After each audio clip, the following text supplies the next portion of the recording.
Well, well, it's me, ManokAdobo, finally back, for real this time. None of this Ryotaro business, although that Ryotaro guy did a very good job filling in my shoes in the court in Japan. Welcome back. Oh, what game is this? It is The Great Ace Attorney 2 Resolve. Welcome back. We are on the second case of this game, and I am really excited because, okay, I was a little confused at the end of the last stream.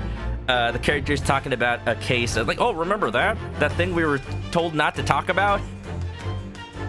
Oh, it's just a setup to have this case take place sometime during the events of the first game, but somehow not be referenced by it at all. I get what's going on here. I'm very excited for it, because that means we get to see old friends. We get to see Soseki. We get to see ManokAdobo and Susato, like, being partners again. Herlock, Sholmes, all that good stuff. And who knows what other familiar faces we'll meet up with. I will delay it no further. Let's get to it. So I did mention right before the stream started that I did some research. I looked back at old VODs to do to recap on some old voices, so I make sure I try to do them the same. And then there are some other voices that I will finally have an idea of how to do correctly. I'm looking at you, Baroque Van Zeeks. Hopefully we'll see him today. Worst Company, thanks for the chicken. What a way to start off. Let's continue. Oh, okay, I'm being called out right here. I am playing through the first game again using this collection and its new story mode. It's really handy. I'm assuming as soon as I load this, it's gonna start like a cutscene. So let me just say, that story mode where it just plays the game for you, it's a huge boon for just replaying to get my memory straight. It's like, oh geez, somebody's let's playing the game for me. I don't have to think. And you know, I'm getting to see all these changes with in the official localization, all that good stuff. All right, let's start. Yeah. Dylan's gonna chill, no problem. If you need to lurk, don't feel bad. It's enjoy. All I ask. The Memoirs of the Clouded Kokoro. It was a ghastly tale of a winter's night. One of an invisible killer and a crime perpetrated on the pavement along Briar Road. I love this narration, by the way. As the victim lay at death's door, the mystery of just who had stabbed the young lady from behind had been resolved. Oh yeah, that was the case from the first game. No sooner had my friend saved that Eastern Exchange student from his harrowing plight, then in the dim, flickering shadows of gaslight, did a second bizarre crime rend the stillness of that very night. Is that supposed to be Soseki right there? He kind of looks like him.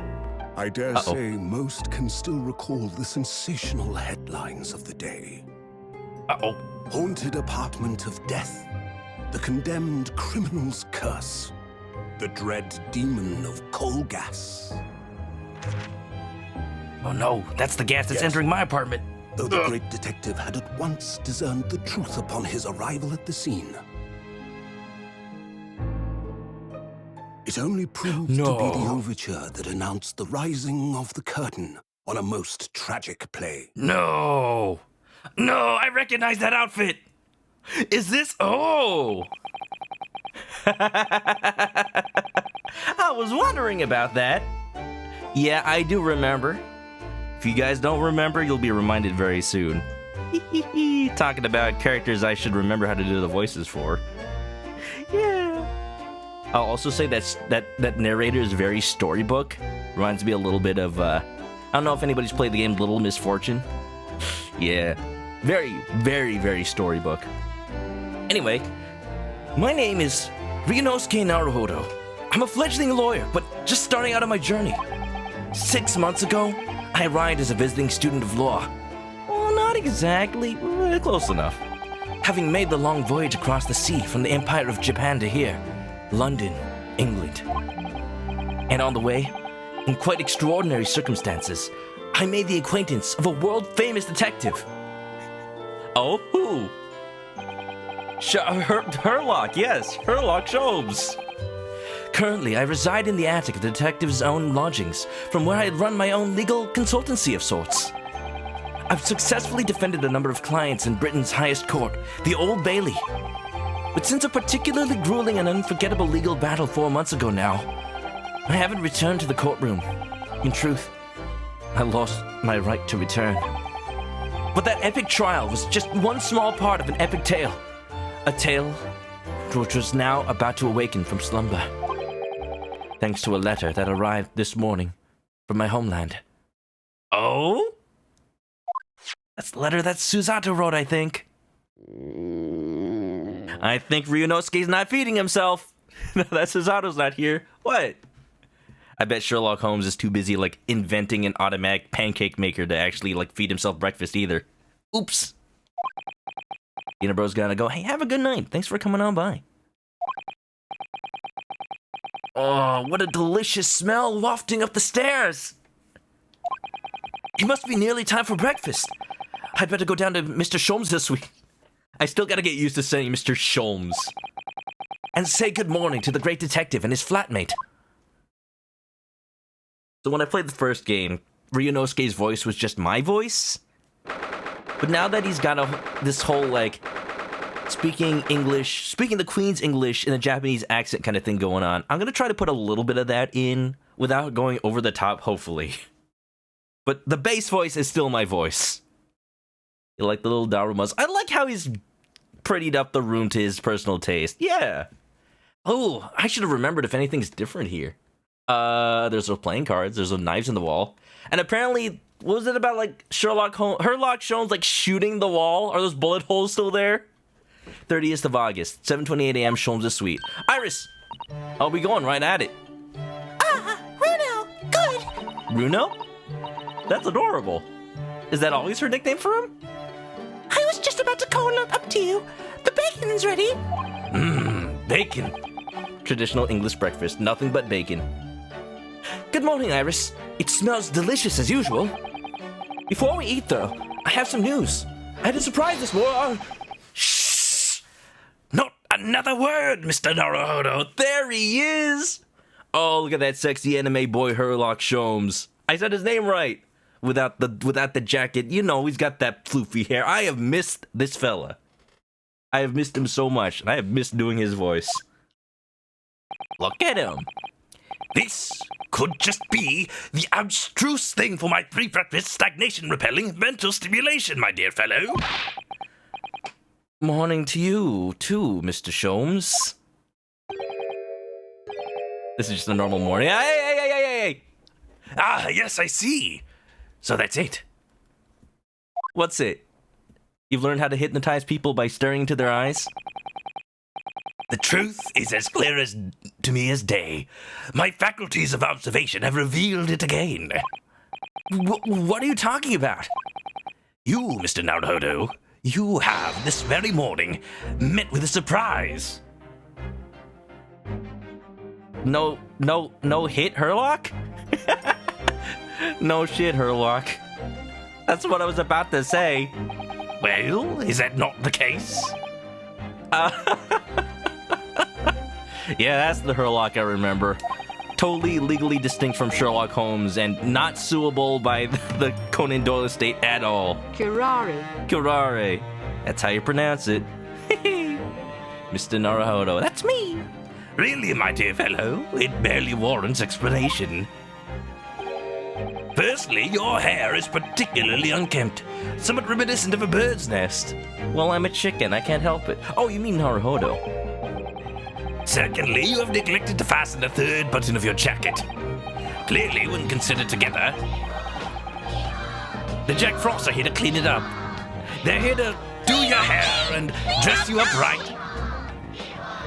This is what Herlock's been working on. A Jack Frost machine. It duplicates them. Very nice. Clean up that room. I'm not sure all the Jack Frosts in the world are enough to clean up that room, Ayu. Also, how you doing? Hope you're well. Yeah. And I'm doing pretty good, Haru. I was just talking about how, had a pretty stressful weekend. Had a big old headache. I actually took off work today just to make sure my ducks are in a row for stream. You know? Thanks for asking. Can I talk now? But of course. Though I don't look for admiration, you understand. My hair always looks like this.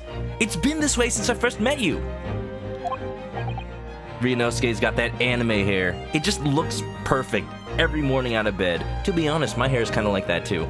Like, no matter what I try to do to it, unless I full on take a shower, it's just gonna do what it wants. Oh, it has?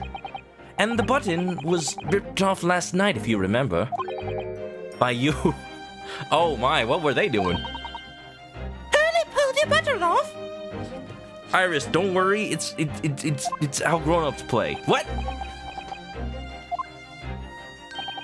Ah, yes. I recall the incident now. It was after supper, was it not? Oh, his famous violin. That's the right one this time, right?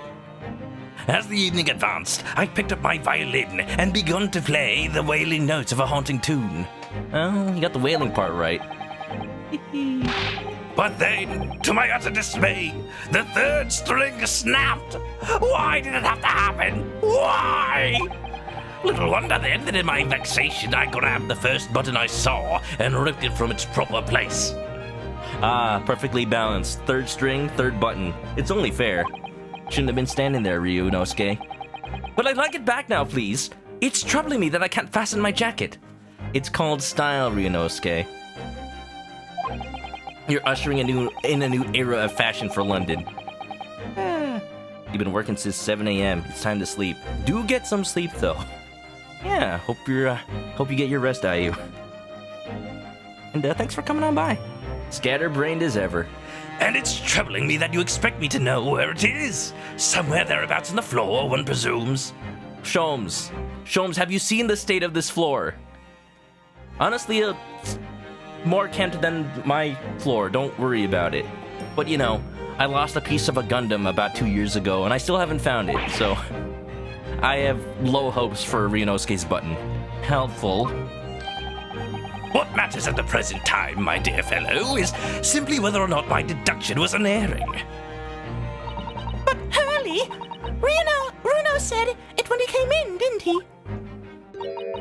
I had a surprise this morning. Uh-oh. Well, that really is a surprise.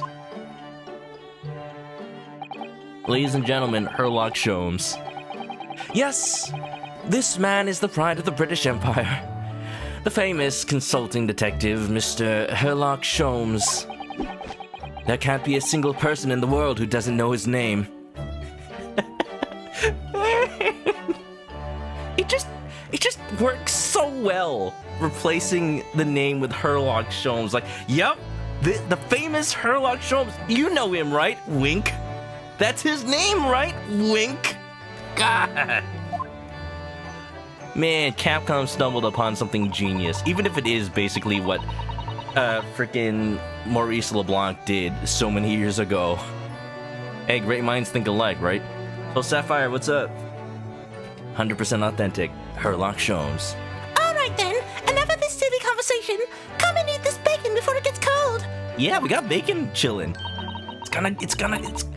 We don't want cold pig. No way. And I have a new herbal tea for you to try too. My latest special blend. And here we have Iris Wilson Watson, Mr. Sholmes' lodger and companion. A truly exceptional young girl who's the author of a highly successful serialization here in London. If you haven't watched the first series, in universe, she wrote all the Herlock Sholmes novels. There is no Arthur Conan Doyle. He's not real. He is like the pen name of Iris Watson. And I think that's absolutely amazing. It just goes to show how much of a genius she is. Really more of an adventurer than Herlock ever wished she could be, but don't let him know.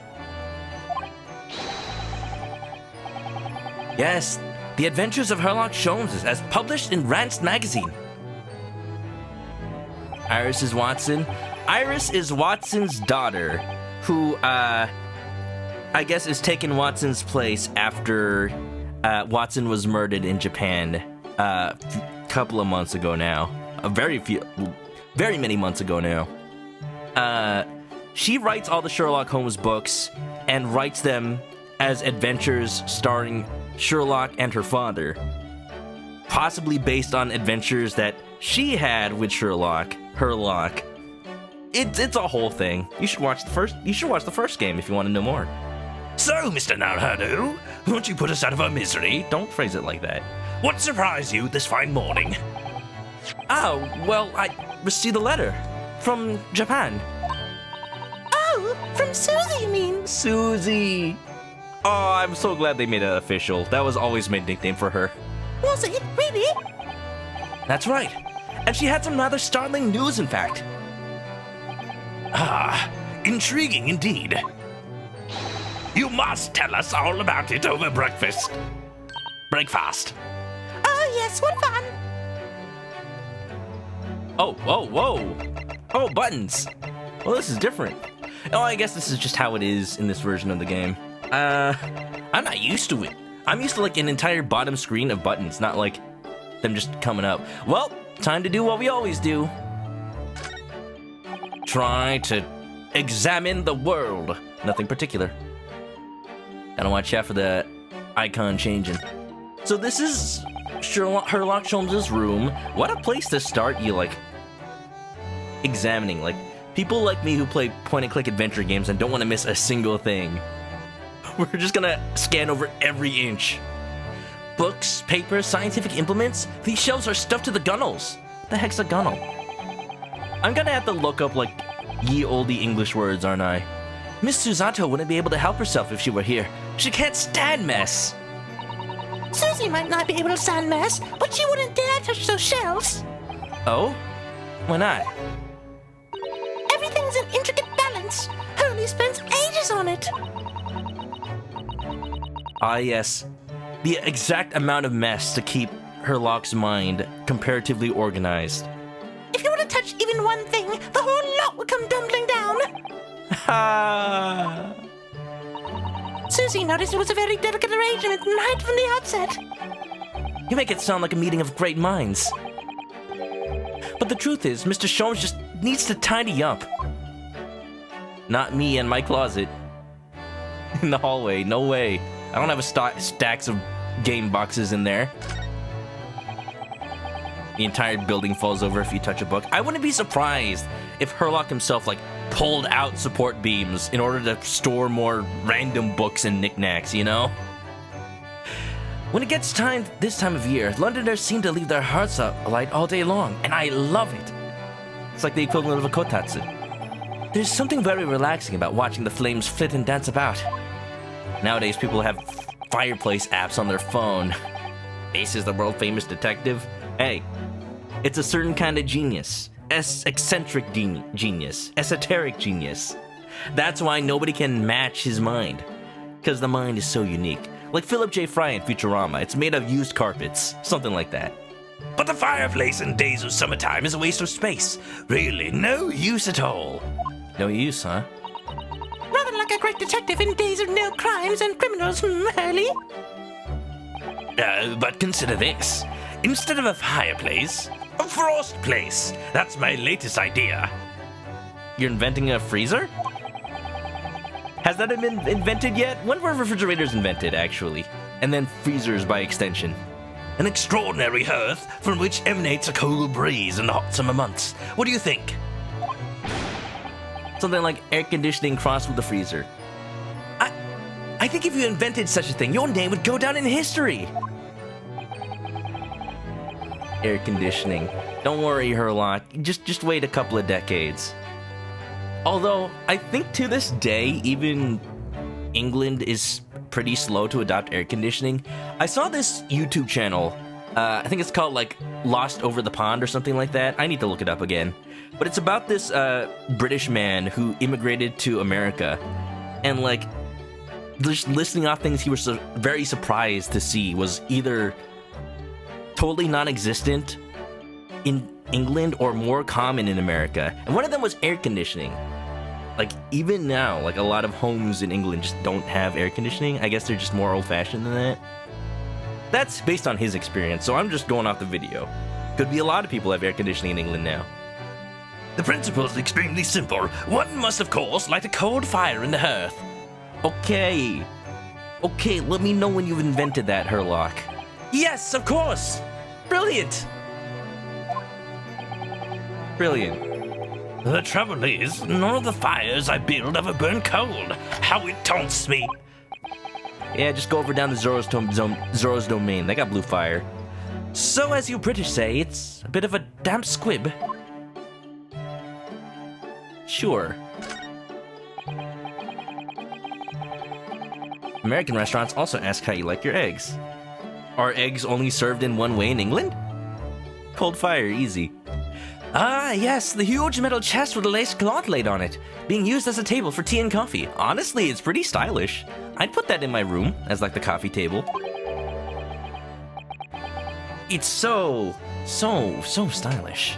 It's very sturdy, that's for sure, and firmly locked shut. That chest contains my father's detailed records of Hurley's many cases. Yes, so I've been led to believe. Though, personally, I've never actually seen inside. Oh, she blushy. And that's the way it will stay. Those papers are a secret between Daddy and me. Well, just a secret to her now. If you go opening it uninvited, you might find yourself being bitten. By a bullet. Bang, bang. What, is there a beast inside there or something? Bang, bang. Like, no, there's just like a cat inside. It's just gonna bite you. And you know, those things can give you nasty infections, cat bites. In England, you just get sloppy, runny eggs all the time. Really? You know, I'm not opposed to that. Not opposed to that, especially since eggs are safer to eat raw based on how they handle them in every other country besides the US. It's really funny. In England, because eggs are handled so well at the farms, they're just sitting out by like the bread and the other non-refrigerated goods in England. Because if you were to refrigerate them, that would cause more bacteria to grow and other nasties. Whereas because the bacteria that grow in eggs in the US are more dangerous at room temperature, that's why they have to be in the refrigerator. Really weird. These are different pieces of evidence on cases you solved, aren't they, Mr. Sholmes? Or, you know, just random memorabilia he's collected while traveling. Not quite, Mr. Naruhodo, not quite. These trinkets are a selection from cases I've solved with particular aplomb. That's like the third word I've seen that I don't understand. I'm not cultured. They are souvenirs of my success. Memories, Mr. Naruhodo, memories. Air conditioning was invented in 1854. Or are you talking about fridges? Yeah, that's definitely... I think this game takes place like late 1800s. So, you know, just keep the fridge open and rack up that electricity bill. Really? So tell me about the case in which the bust of Napoleon featured. I forget. Memories, he says. Wonderful, Mr. Sholmes, wonderful. Well, they're not in my mind. They have to be preserved in some form. If not mentally, then at least physically. Gosh, Naruhodo, don't you know how these things work? Apparently, I just don't have the mind of a great detective. Nothing over there. What's the button for, like, going right? I gotta learn these controls. Because normally on the 3DS, I would just, like, touch the screen this way. Oh, there we go. Just press left on the D-pad. That makes sense. Oh, look at him and his junior chemistry set. He just puts his pipe there? Is that safe? Like, what if there's, like, a little bit of cyanide or something that just spills onto the bottom of this tube rack? Oh, geez, that's irresponsible. Then again, what part of Sherlock? Herlock is responsible. There's that weird, like, typewriter machine. That machine really is imposing, isn't it? But I can never remember its name. Hurley calls it his great analytoscope. It can analyze anything at all. That doesn't really help me. What does analyzing something even mean? Well, literally means breaking it down, but let's hope it doesn't mean literally in Sholmes' case. An extremely astute question, Mr. Naruhodo. Sorry? Well, as Iris said, whoa! Watch out for that chicken, it's got raw eggs. Thankfully, they're safe at room temperature. Good thing they're not American eggs. As Iris said, my machine here spits out analysis results of anything in which you care to present it. Just present it with myself. Easy, now I know everything. Thanks for the dodge, Haru. But how to interpret those results, that's the key. And I confess, I have no idea. Remind me, Herlock, did you invent this or did you just buy it off of someone? Clearly, I'm going to have to construct a great analytoscope to solve the problem. But how do you interpret that? That might not help. Man, I've just missed these characters so much. Is that one of Baroque Van Zeeks' goblets? From which he drinks wine and then subsequently thrusts it into the audience? Man, the stuff... People, like, talk about how, you know, Edgeworth and Francisca von Karma and every other prosecutor get away with stuff, but Baroque literally endangers the audience. Like, that's gotta be one of the most not okay things in the courtrooms so far. Oh no, it was a different time. Pinmiku, what's up? How you doing? Hope you're well. Enjoy the show. Zeke's goblets are far more elegant. Ah, yes, he's just an imitation. Ah, yes! Oh, ah, yes! Mr. Sholmes' faithful musical companion. Wasn't this violin made by somebody famous? Yes, it's a Stradivarius. Though I'm afraid you'd have to save up for 100 years before you could afford one, Rudo. You don't know my salary. Wait, do you even pay me? But didn't you buy it for a song, Mr. Sholmes? I found it at a pawnbrokery among the forfeited articles. It clearly said Stradivarius on the label. What? The ignorant broker had no idea of its true value, you see, so I paid a mere 55 shillings for it. What a steal. Yes, I have something of a turn for shopping. Herlock Sholmes, bargain hunter. Uh-huh. But is it really a Stradivarius then? But of course, my dear fellow, it said so on the label. Oh no. Yeah, me buying DS games on eBay these days. You know, I saw like brand new sealed Pokemon DS games for like $17. Yeah, uh-huh. Brand new. Uh-huh. Totally authentic. There's no way. There's no way. And the same seller was selling like open, clearly bootleg cartridges. Oh, I'm so scared. Like stuff like that's gonna enter the market. And because it's sealed, people keep them sealed. And then eventually those get resold as sealed. And then that's it. Fakes are just on the market and nobody will ever know. Nobody will ever know that they aren't real. Oof. I've talked about this. I'm just scared at the state of like game collecting these days. Can we just not do that, please? I think perhaps the ignorant broker had something of a turn for selling. He was a scalper, of course. Selling those DS games for inflated prices. Not me buying Dragon Quest V for $185. Because it goes for way more than that these days. Oh, jeez. Alright.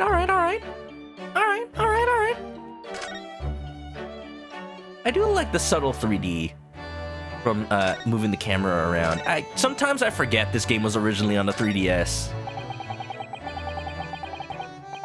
Throwing wine glasses around even into the audience. Stradivarius is the name of the violin maker. There was a whole case about that in the first game, I know. Dylan says, remembering the Stradivarius being the subject of one quest in Fallout. It's a pretty famous brand, even in real life. I look forward to finding out what aroma your tea will have, Iris. Every single day. Well, I infuse a different concoction of herbs from the garden every time, so it's never the same twice. When you call it a concoction, it sounds more like a science experiment than something for tea time. For Iris, it is the same. I don't know, I'd like to think of cooking as basically chemistry. Because you're, you know, applying heat in a very specific fashion to meats and vegetables and foods so that they react in a certain way. I mean, think about it. Caramelization, the sugars, it's all the same. Oh, yes. That's because different blends can have many different properties. Some calm you down, some make you feel jolly, some give you energy. And some are illegal. Ooh. Am I having an illegal tea today, Iris? Today's particular blend is something quite special, so you're really in for a treat. Erg. That sounds ominous. A Stradivarius violin is one aspect shared between Holmes and Sholmes. Well, it literally is Sherlock Holmes. It's just they call him Herlock Sholmes in this localization because legal issues in the West stopped them from using Sherlock Holmes. But in the original Japanese, it was literally Sherlock Holmes. It's just funnier that they have to localize it this way. Ah, yes, this is where you note down ideas, isn't it, Iris? What's in the melting pot today? The blue carbuncle? Yes, it's from a case of theft that Hurley sold ages ago. The theft of the precious stone. A carbuncle is another name for a garnet, you see, especially if it's cut with a rounded top. Ooh, gonna start calling the carbuncle summons in Final Fantasy garnets. Oh, really? And this garnet was blue, was it?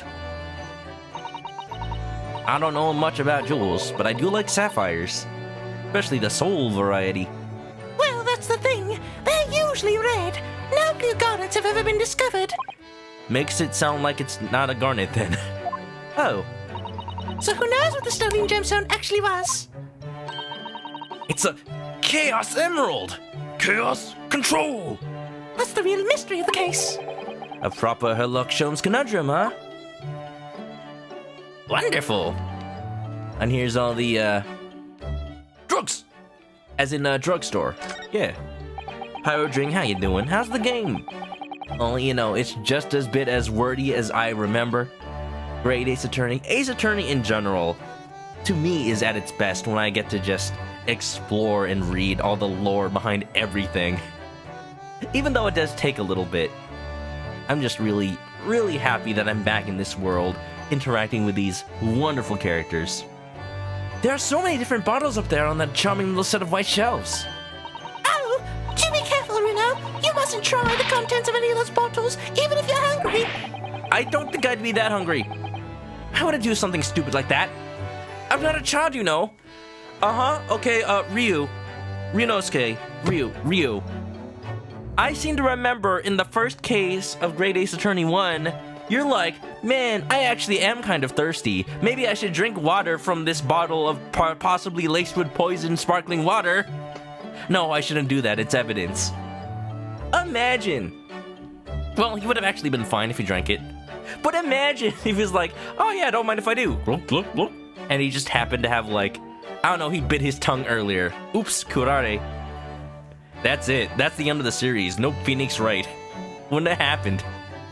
Time paradox. Curare. That's how you pronounce it. Well, I wish I could say the same for Hurley.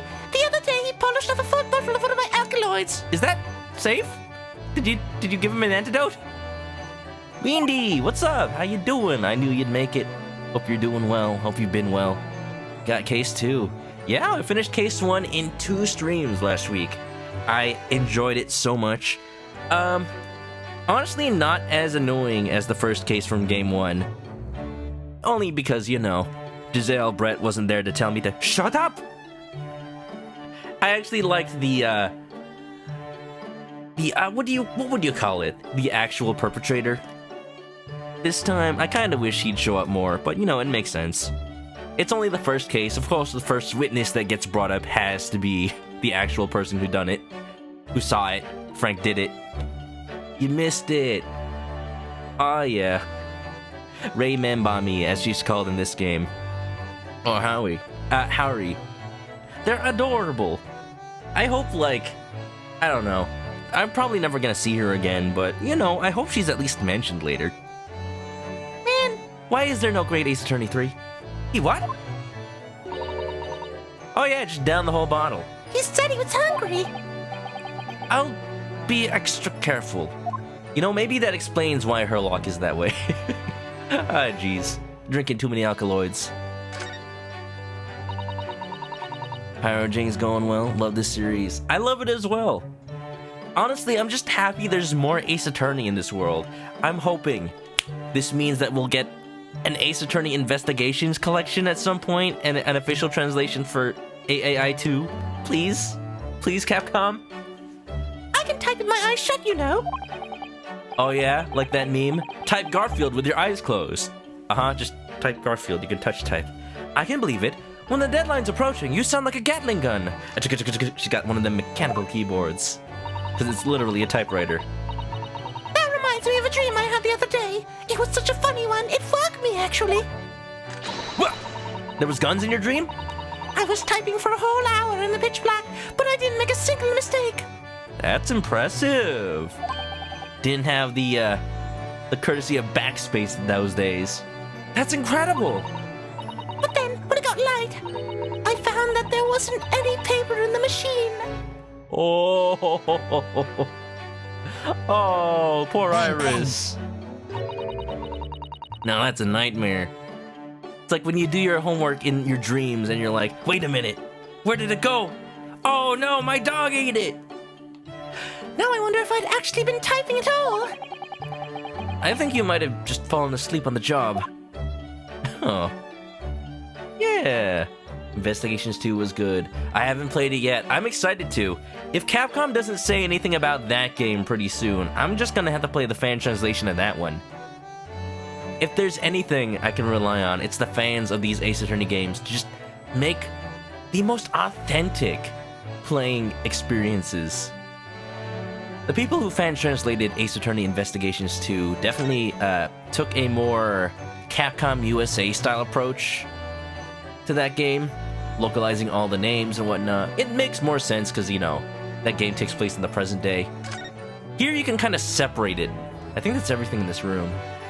Alright, okay. Okay, sure, we'll actually talk to the people. Back. Converse. Let's talk about that letter, shall we? Decent translation. Yeah. I was hoping I could play it on my actual streaming 3DS, but it hasn't been working too good lately. It's the one I played Great Ace Attorney 1 on. Rest in peace. Farewell, Prince. It's so sad. At least I got at least one full series out of it. 2 if you count Luigi's Mansion 2. But with the company that made him out of business, I can't exactly go get it fixed. Pretty sad. Remember me. It's... I don't know. I like that they did the whole corny pun thing for localizing the names. Because to me, that's a big part of Ace Attorney. And it's not like the Japanese games are immune from it, they're just puns in Japanese. But I wish they were a little more Japanese sounding in the names. Like, I fired up the first game a little bit. You got Curio Correcta. Correcta. Correcta had me in stitches. But the way they spelled Curio, I'm like, couldn't you just say, like, Curio? Curio! Like, when you put an I in there, there's no... That's not how you'd spell that. It's, ooh. I do like yes sir, no sir. Yes, sir. No, sir. This is a letter that arrived from Japan this morning by international post.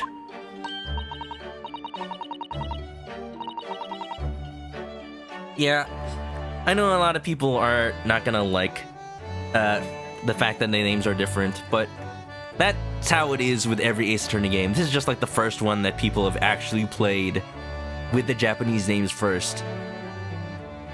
I think I agree. If I was working at Capcom, I'd agree with just making them puns that work in English even though they're meant to be Japanese names, because that's how the series has always been. I just, you know, would put a little more effort to make them sound Japanese. Yeah. Da-da-da. If there's a 3, you wish it would star Rei and Susato? Now that would be fun. I'd like that a lot, actually. Oh, how lovely! Look at Susie's beautiful writing. I wish I could read it. Oh yeah, because it's written in Japanese, huh? And how is your judicial assistant faring, may I ask? She's very well, thank you. In fact, according to what she's written, she actually appeared as a lawyer at the Japanese Supreme Court and won a case. As Ryotaro. Ah, really? Oh, isn't she wonderful? A cut above your good self, my dear fellow.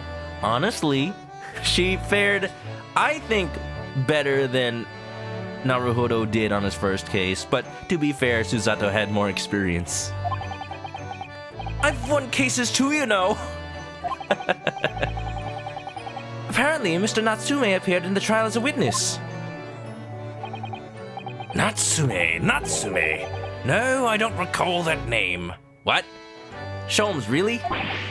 Of course you do. We helped the man. Twice. And also he localized the Harvest Moon games. And then now makes bootleg Harvest Moon games in their place of the original developers. Guys, go play Story of Seasons instead of Harvest Moon.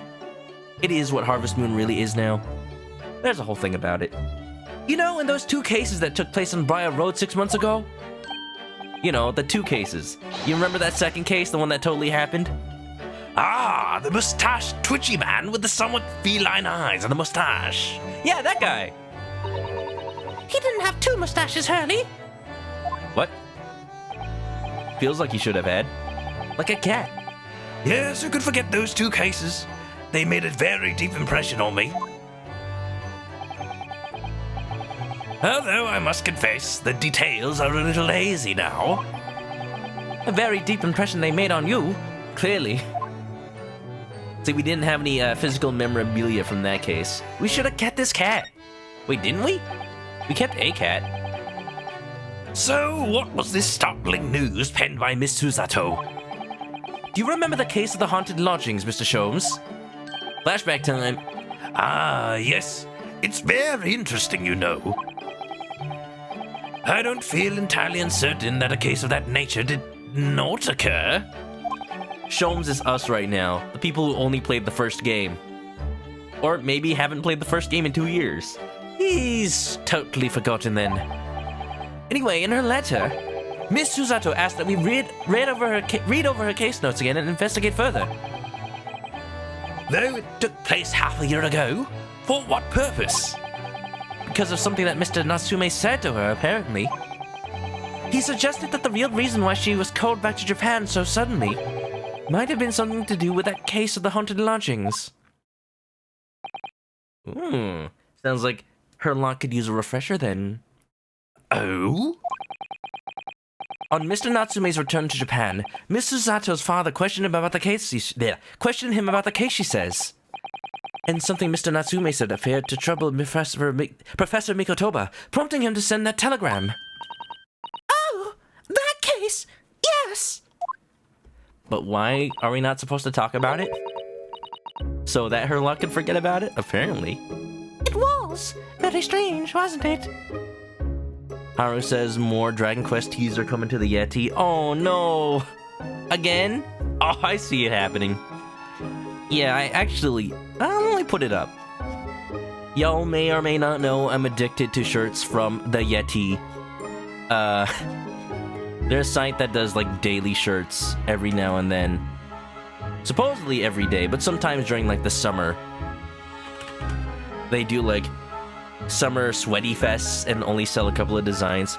Point of the matter is they sell fan shirts of really good, just merchandise that should probably exist, but fans have to take it upon themselves.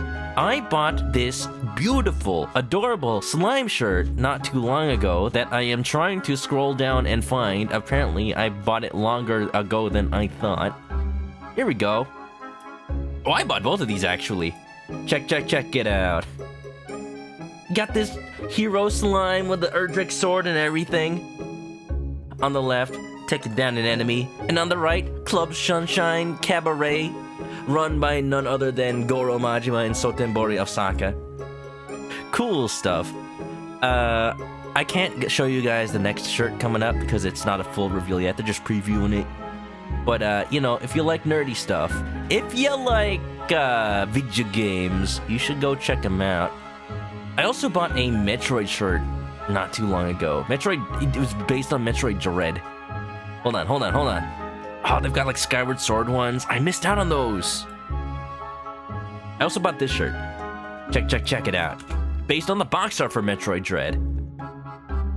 Ooh, look at how stylish it is. Can you believe there's only a couple of colors on this thing? Man, very good use of comic book art style. So good. So cool. Majima looking fine. Yeah. It was very strange, wasn't it? Da-da-da. Yes. I'm also kind of basing Ryunosuke's voice on the new, like, yes! Voice line he's got. Although, directly going with a literal translation of his hi is kind of weird. Because you get situations where, like, the judge asks, do you plead guilty? Yes! I mean, no! You don't mind the changes? Sensibility should be considered. Like, I think they're just, like, going off of making the pun work more of a priority than making it totally an authentic Japanese name.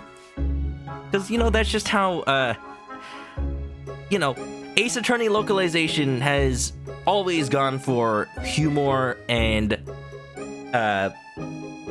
naturalness over whether or not it's authentic to the original Japanese. It's just, in this case, they are making up Japanese names. Like, that's how it is. That's how it is. I think it's funny, the corner that they've shunted themselves into with Ace Attorney localization. So I'm all for it. It's too late to go back now. Let's go, Japaniphoria. Let's go, Phoenix Wright, living in Los Angeles, and he happened to have an ancestor named Naruhodo. Let's see the seeds they've sown. I compiled the whole story into a nice, neat manuscript, ready for publication, too. You love this case? Well, I hope it's pretty good. But then Hurley here was all funny about it, remember? He was very mean. That story must not be published, you said. Very mysteriously as well. Really? I said that. Are you sure? Is he acting? I can't tell. Do you perhaps know something about it as well, Mr. Sholmes? About why Miss Susato was suddenly told 4 months ago that she had to return to Japan? Hmm? Miss Susato's repatriation. Graphics looking crisp.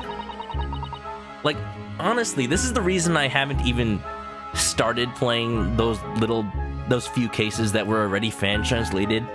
Because the people that translated the first game, Scarlet Study, they were already a couple of cases into the second game. But they hadn't yet released it for Android, because Android did this thing where they took the game down. So I was waiting for that, and then all of a sudden Capcom's like, actually, we'll just make the games ourselves. So, you know what? It came out first. It's been 4 months now since we weighed Susie off at Dover. It was such a shock, wasn't it? The way she suddenly announced that she had to go back to Japan. Indeed it was. Due to a telegram she received from her homeland, I believe. And yet, it was false? That's right. Telling her to return urgently. Yes, because her father had passed away. No, that's not what it said. It said he was in poor health. No, Professor ManokAdobo is fine. No. It's just said he was suffering from a high fever, the cause of which was unknown. He's not dead. Herlock. Jeez. But according to this letter, that news about her father's fever was just a ruse. A ruse? At least for this. What's up, Yellow Pikachu? How you doing? A ruse? A ruse. I love that word, ruse. So Susie's daddy lied to her so she'd make the voyage back home? I'm not even entirely sure it was Professor ManokAdobo that sent it. Why would he do that? I have to admit, I have absolutely no idea. But she believes it's almost certainly related to the case of the haunted lodgings. The case of the haunted lodgings? The case of the haunted lodgings. Shall we assign a trendy 2-letter and number code to it? DL6, SL9, since we keep talking about it so much? Nah, I think those are taken. Or at least will be in a couple of decades. Summoning her back to Japan so suddenly like that. I wonder what Miss Susato's father is hiding. Early, do you know what that's all about? Oh, he got dressed so fast. Like, where do you have your coat, man? Ah, well, who can say? Mr. Holmes, how did you get dressed so fast? Actually, I invented this. Whoa, what is it? It is an instant wardrobe. You just get into this machine and it just puts your clothes on for you. Here, let me demonstrate. Mr. Sholmes? It doesn't work very well when you're already wearing clothes. Ah. And thus, Herlock Sholmes died.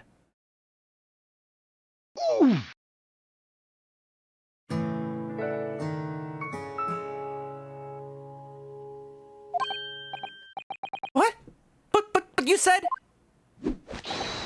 Please, I have engagements, my dear fellow. My calendar is quite surprisingly full today. What? With what? What do you have possibly booked? Is somebody, like, hiring you to be a detective elsewhere? I don't think anybody even hires you. I think you just go around doing whatever you want. And, you know, honestly goals, but still. An astringent analysis of the matter would be excessive, I feel, even if I were quite at leisure. So, man the fort in my absence, won't you, Iris? The dialog box is transparent. I did change it to transparent mode because I like to be able to see behind it. I mean, I could change it back, but I like it this way. I will, Hurley. Don't worry. See you later.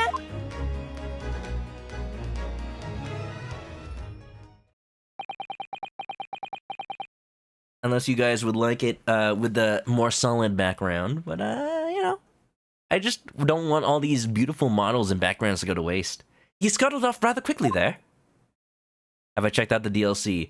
I have. I'm gonna play a little bit with the regular outfits first, so we get to, you know, admire what they're supposed to look like before we change them to their silly DLC outfits. But they're pretty nice. They're pretty nice. I like them. I think perhaps Professor ManokAdobo isn't the only person hiding something here. Soseki-san was involved in 2 cases, but only one of them was forbidden from being published. By, of all people, Mr. Sholmes. More like by Capcom themselves. Aha! I found them at last! Iris, are they? The notes about the case? That's right. Susie and I compiled them together. Oh, I like that Sakura bookmark. That must be Suzato's. The case of the haunted lodgings. Do you want to read them, Runo? You know, I thought I'd have a hard time doing Iris's voice, but it's just second nature to me at this point. 2 years of streaming will do that to you. Absolutely. Thank you, Iris. Professor ManokAdobo, that's me. You know what I should have done? I should have done research on Professor ManokAdobo's voice from the first game. Because I forgot what I did. And I kind of just went with, like, gruff man. Don't worry. The voices, the people that'll show up in this case from the first game, I am pretty sure I've remembered how I did it before. I have no idea what secrets could still be hiding in the shadows of this case. But perhaps if I read over the notes again, something might come to light. Listen to this music. Is this new for this game? Oh, it's so good. Man, I love the music in this game. It's just so dancey. That's the spirit. Oh yeah, dance party in the chat. And so, Iris and I decided to read over the case notes again together. Everything from what happened to our investigation and that fierce battle in court that followed. Reliving every detail as if it were presented right in front of us in some sort of visual novel format. Visual novel. What a concept. I just need to find a clue, and then I have all the time in the world. Because of course, I'm no longer allowed to practice law in the courts of Great Britain. Oh, jeez.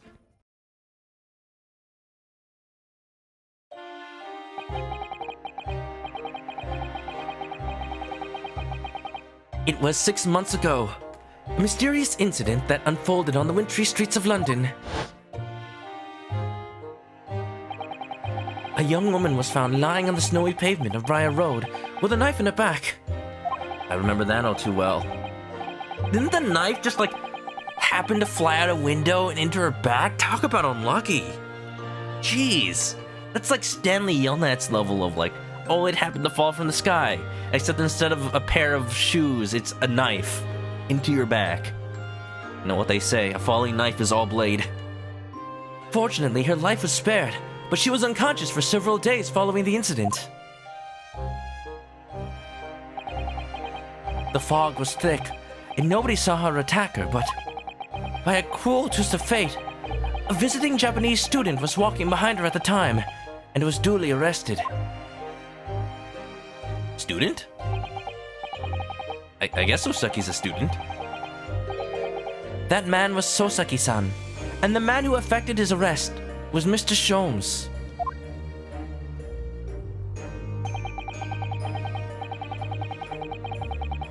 That song was new, but a lot of the other scores are the same as the first game.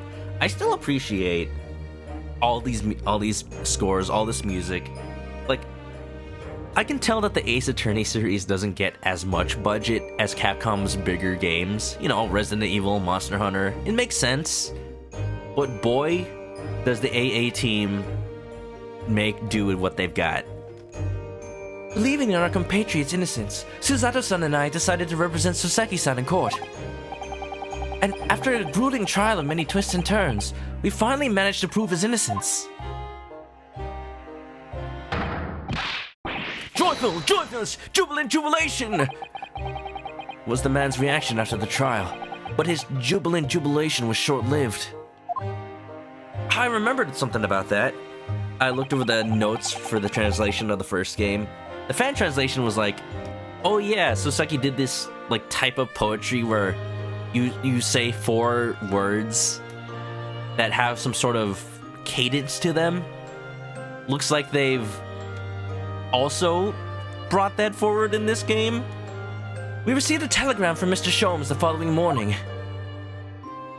I feel like whether it's the fan translation or the official one, Sosaki is just so out there that both teams had so much trouble. I feel sorry for whoever was in charge of translating him, because a lot of stuff's just gonna be lost for sure. The victim of the Briar Road stabbing has regained consciousness. Oh.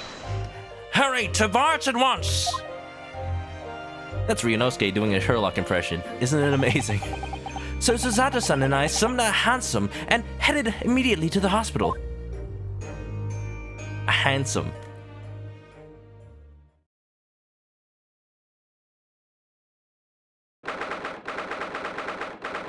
Oh wow. Nice hospital. I see they've got pets. You know, they've got emotional support animals. Yes. 21st February, 5:30 a.m., St. Bartholomew's Hospital Recovery Ward. Rat Jam. There you are at last! Good morning, Mr. Sholmes. I think not. How good can I be? Susato, she's here!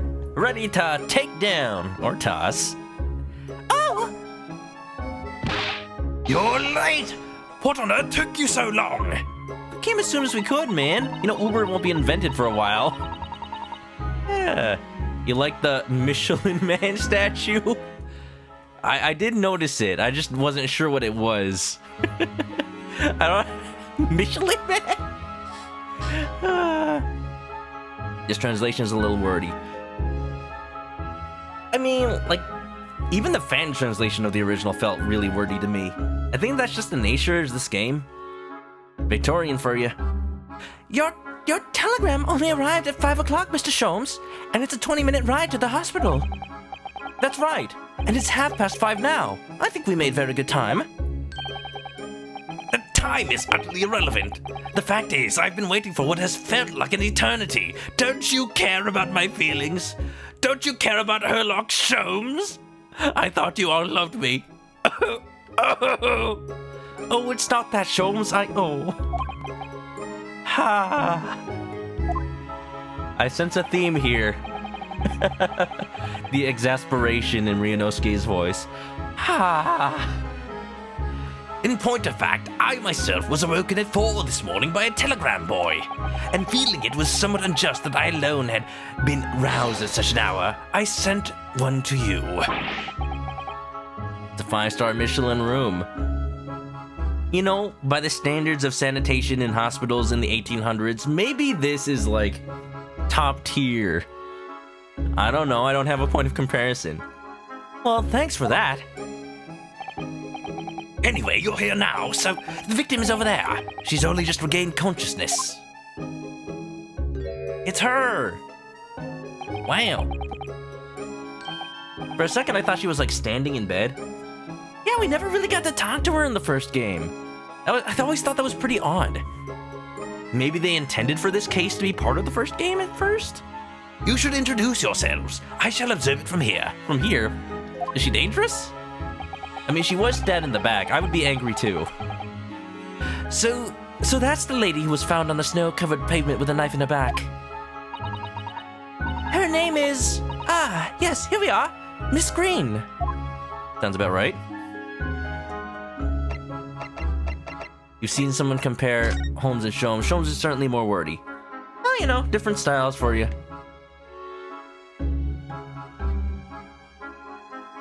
It's hard to tell how much they were going for, like, adding personality into him. It could very well be they tried to inject as much of a unique personality into Sholmes as possible because Capcom really, really wanted to avoid getting sued by the Arthur Conan Doyle estate. Because they're just like, if this man is in any way like Sherlock Holmes in his later novels, we will go to court. We will lose, but we will go to court and drain you for as much money as you possibly can, just as a threat. Because that's how the Doyle estate be. I don't know. I don't know what decisions were made under closed doors at Capcom. This looks like the patient's treatment notes. Let's see. Do not feed. What? She a gremlin? Do not feed after midnight? What is this place? A zoo? You know, I seem to remember seeing an almost identical sign in our local park. For the pigeons, yes. This is a person. Poor woman, I hope she hasn't read this. Oh, jeez. I like that they kept with all the writing just being squiggles. I did notice, like, I watched some people play the first game in this version, and a lot of the text that did get translated in the fan translation was kept as Japanese. That's actually kind of cool to me. It just looks so nice. This rounded wooden figure isn't the most charming, is it? I don't think that's a decoration, Mr. Naruhodo. It's an artist's mannequin, I believe. Used when practicing sketching the human form in different poses. Really? It's not exactly what you'd call a typical figure for that purpose, though, is it? Ryunosuke, you know, I wouldn't say that too loud. I think it's just, you know, meant to be more accurate to maybe the person who's actually here. No, I suppose not. I confess I've never seen one quite so... full-figured before. Thick. What? Well, if you want to draw a full-figured person, it's the right tool for the job. Jeez, Naruhodo. Think about that kind of stuff. Please. Jeez. Pigeons? Is this the timeline of Hatoful Boyfriend? Clearly, it takes place in Victorian England. That's why it was so, weird. Look, there's a photograph in this frame here. Full-figured. Who is that? Spark Brushel's great-great-great-great-great-grandfather? Oh, yes. It's a picture of a young gentleman. He looks to be about the same age as Miss Green, I would say. Maybe Miss Green's brother? Perhaps the young woman's special someone, do you think? Maybe that too. Mr. Blue, yes. Mr. Cordon Blue. If I have accidentally guessed the localized name, I am going to scream. My, Mr. Naruhodo. I didn't know you had a sense for matters of the heart. Oh my. The humor just gets you. Yeah, I can't wait. I can't wait to see how Capcom's unique style has injected itself into this version. I do enjoy it, I'll say. Even if it's not totally accurate. Like, I do find sort of je ne sais quoi in...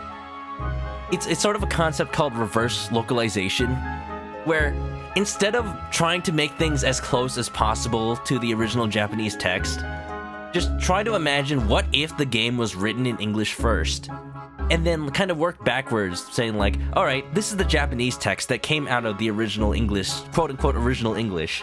So what would that original English be?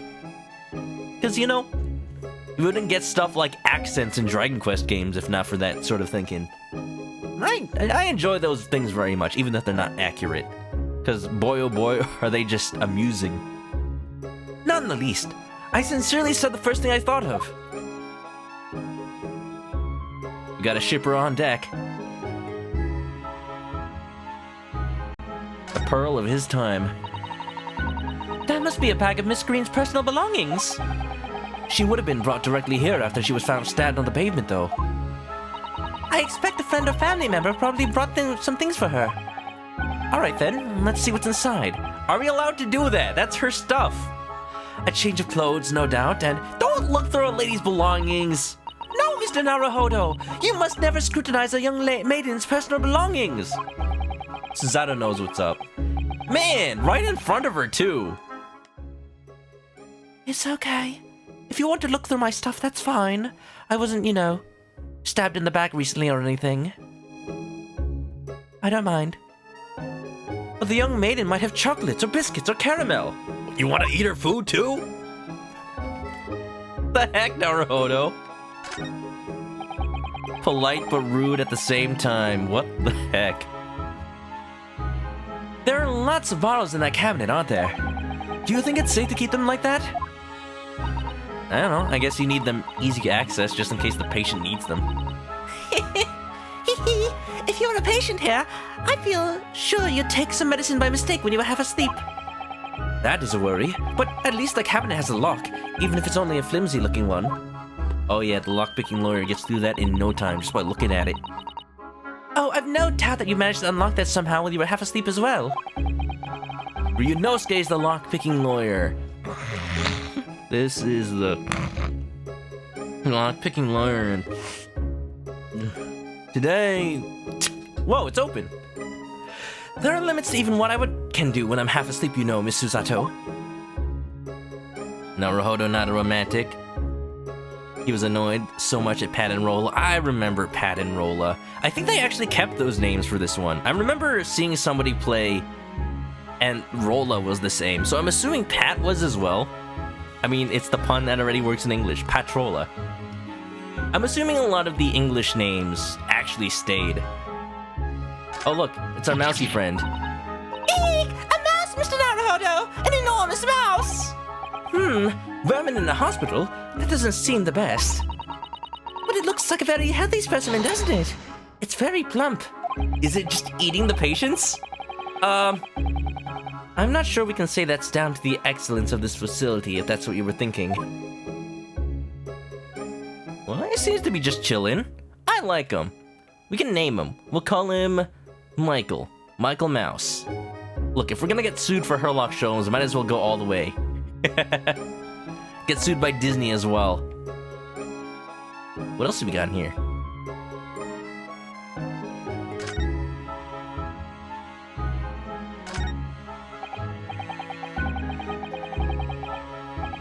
That's you, Naruhodo. You're a rat. Ah, this looks like the treatment notes for whoever's occupying this bed. Let's see. Man, he's just snooping. Snooping as usual, I see. Do not permit to run around the hospital. I see this hospital is very well funded. The patient doesn't seem to be here at the moment, so he or she is probably running around the hospital then. Oh dear. How worrying. Yeah, I don't think this hospital is Michelin star. Also, Michelin stars are given to restaurants, not hospitals. That rat is certainly eating well. What's worrying is why they haven't discharged the patient yet.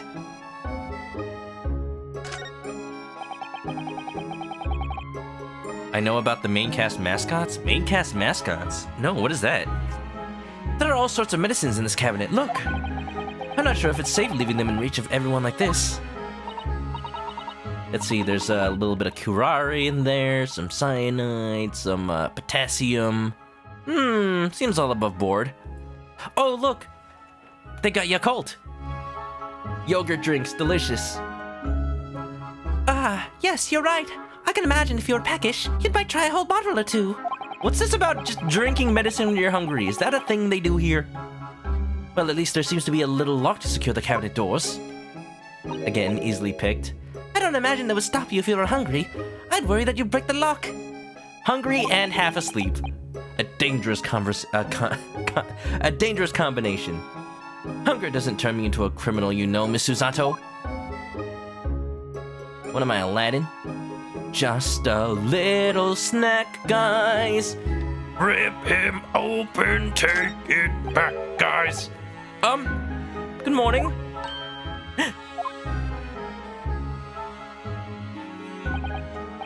Hello, I'm Ryunosuke Naruhodo from the Empire of Japan. Oh no! Was it your knife that? Are you the man who? No. I'm a lawyer. You may not know it, but I was responsible for making sure not the wrong person was charged for your stabbing in the back, so, you're welcome. You know, the person who actually did it. We also found out about him, but it's pretty sad. And I'm Susato Mikotoba. Pleased to meet you. Oh no! Was it your knife then? Are you the one? No, I assure you. I'm Mr. Naruhodo's judicial assistant.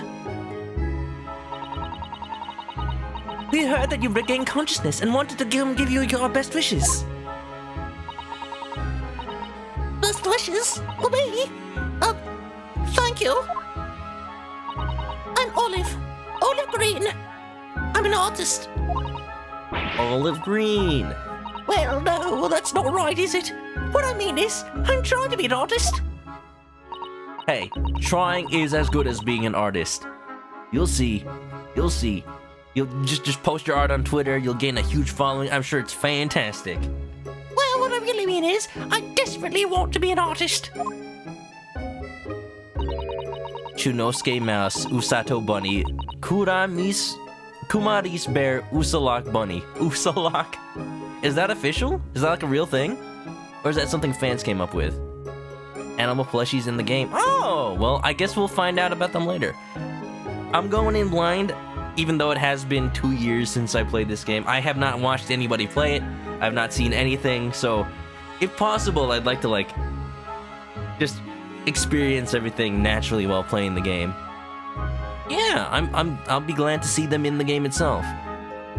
I know nothing. I've made sure to be as blind as possible for this. But the truth is, I don't have any talent. I know I don't.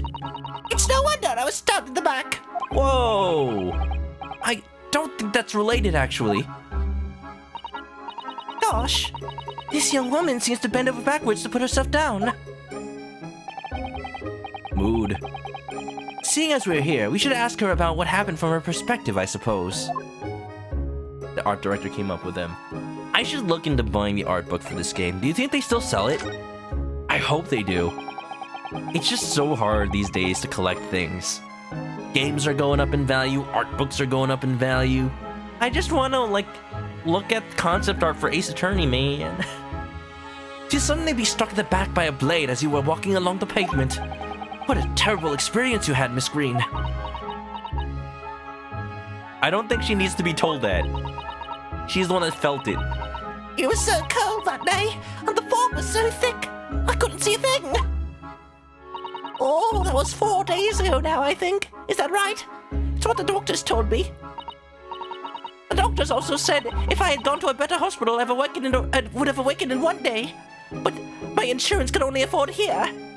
Oof. Yes, that's right. I'm afraid you've been comatose all that time. Miss Green really got the short end of the stick, didn't she? Not only stabbed in the back by a random flying knife, but also didn't wake up until the second game. There's a key on her neck. I wonder if that becomes important. I bet it does. But the case has been solved, hasn't it? While I've been here in hospital, I mean. Indeed it has, my dear madam. Spectacularly by none other than I, Herlock Sholmes. By you? Excuse me, Sholmes? You aren't in court. You've never been to the courtroom, except for that, one time where you presented evidence.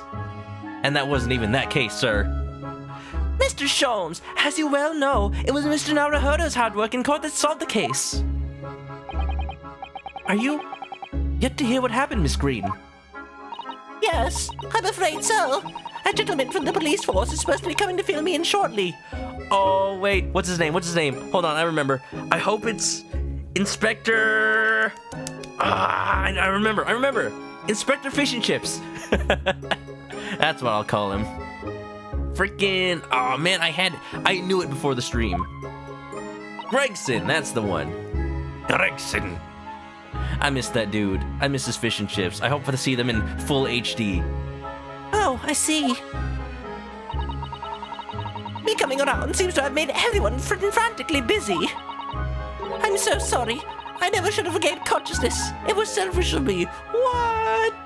Green, it's not your fault for being stabbed. Oh, he has issues. I'm very sorry. Oh no, we're also relieved that you're on the mend, Miss Green. Really, we are. With that kind of attitude, maybe her surname should be Blue, not Green. Oh, foreshadowing? The Olympic mascot. Oh yeah, that's going on right now. Future Eternity, the Spirit of Hope. Spirit of Hope sounds like the next Ace Attorney game subtitle. We already got Spirit of Justice. Let's go with Spirit of Hope. And they'll just do a thing where it's like Ace Attorney 6-2. Why not? It worked for Final Fantasy. Yeah. I see, Squidgy Bump. Also, did I even say hi to you before? I saw you coming on in. Is that Michelin Tire Man? You're the second person to have said that. Although, I believe it's supposed to be a model of the young lady's anatomy over here, so you know, it's very accurate. So you're an artist, are you, Miss Green? Maybe she made it himself. Oh no, I couldn't possibly claim that. I'm a fledgling artist at best. I mean, I'm a student of art, really, at the Thorndike Academy of Fine Arts. Oh my, an Academy of Fine Arts. Great Britain is such a wonderful country.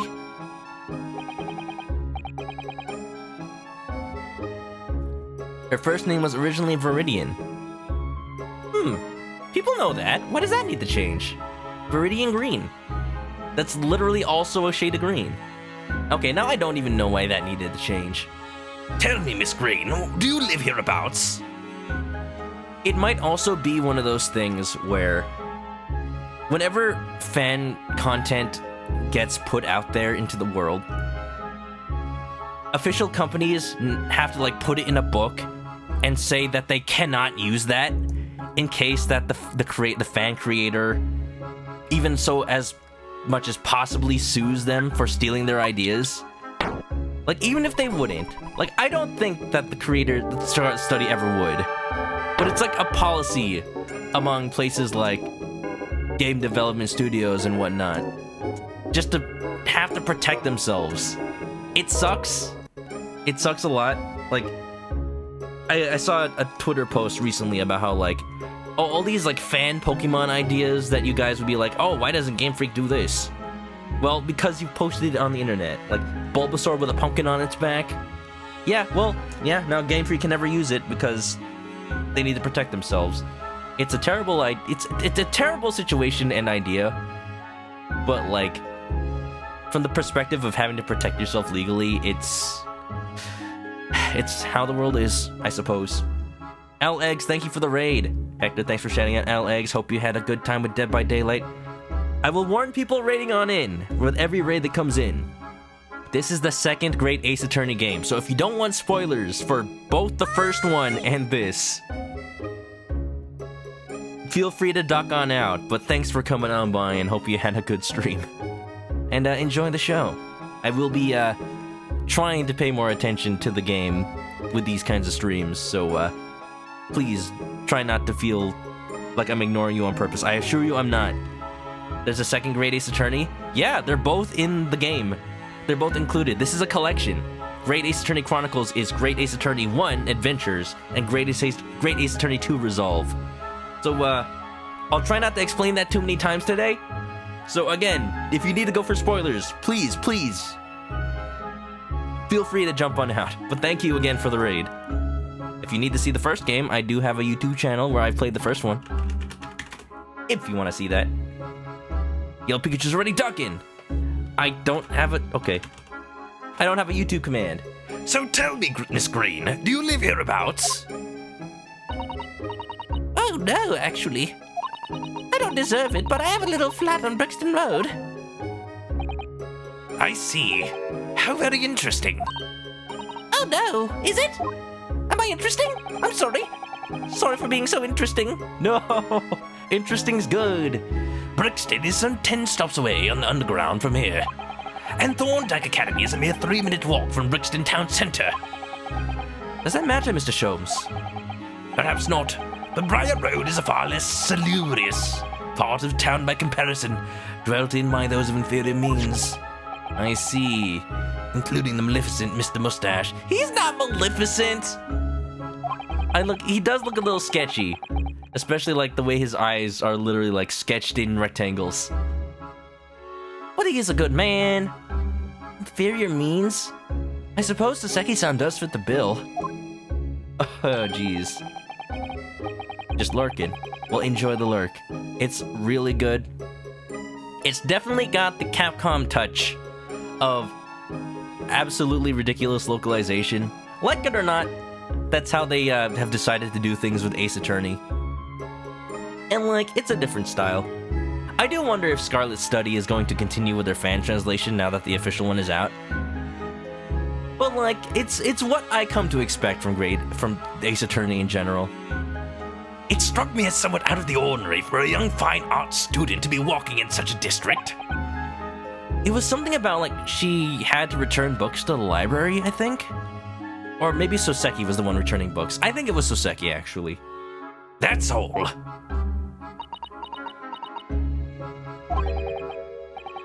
What's this? She suddenly climbed up. I don't have a Magatama. I can't see the Cyclops. Mr. Sholmes, you should be ashamed of yourself, prying into a young maiden's private affairs. Oh, dear me.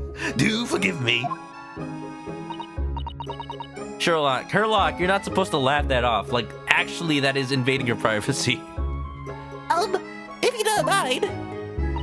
I'm being discharged shortly, so I need to pack up my things. Oh, yes, of course. We won't keep you. Thank you so much, Miss Green. The books were Soseki. I'm just gonna say, I don't work for Capcom, so I can't possibly know the myriad of things that led them to the decisions they've made. But, like, I'm happy with how it turned out, and it's just as Ace Attorney as I expect it to be. So, I'm happy with it. Who is this? Is there a Mr. Narrow Fodder here? Mr. Narrow Fodder? Narrow Fodder. Narrow Fodder! Narrow Fodder now? Funnily enough, that pun works better in Japanese. Narrow Fodder. Narrow Fodder. Well, if you're looking for Naruhodo the lawyer, that's me, but... Narrow Fodder. Ah, Mr. Narrow Fodder. Good. This is for you. It's a message from Mr. Saucy Nutsmeg. Saucy Nutsmeg? Excuse me? Is that Mr. Soseki Natsume? Mr. Natsume? Send a message to me? Saucy Nutmeg? Saucy Nuts? I don't know. I think I like So Sexy Natsume a little bit better.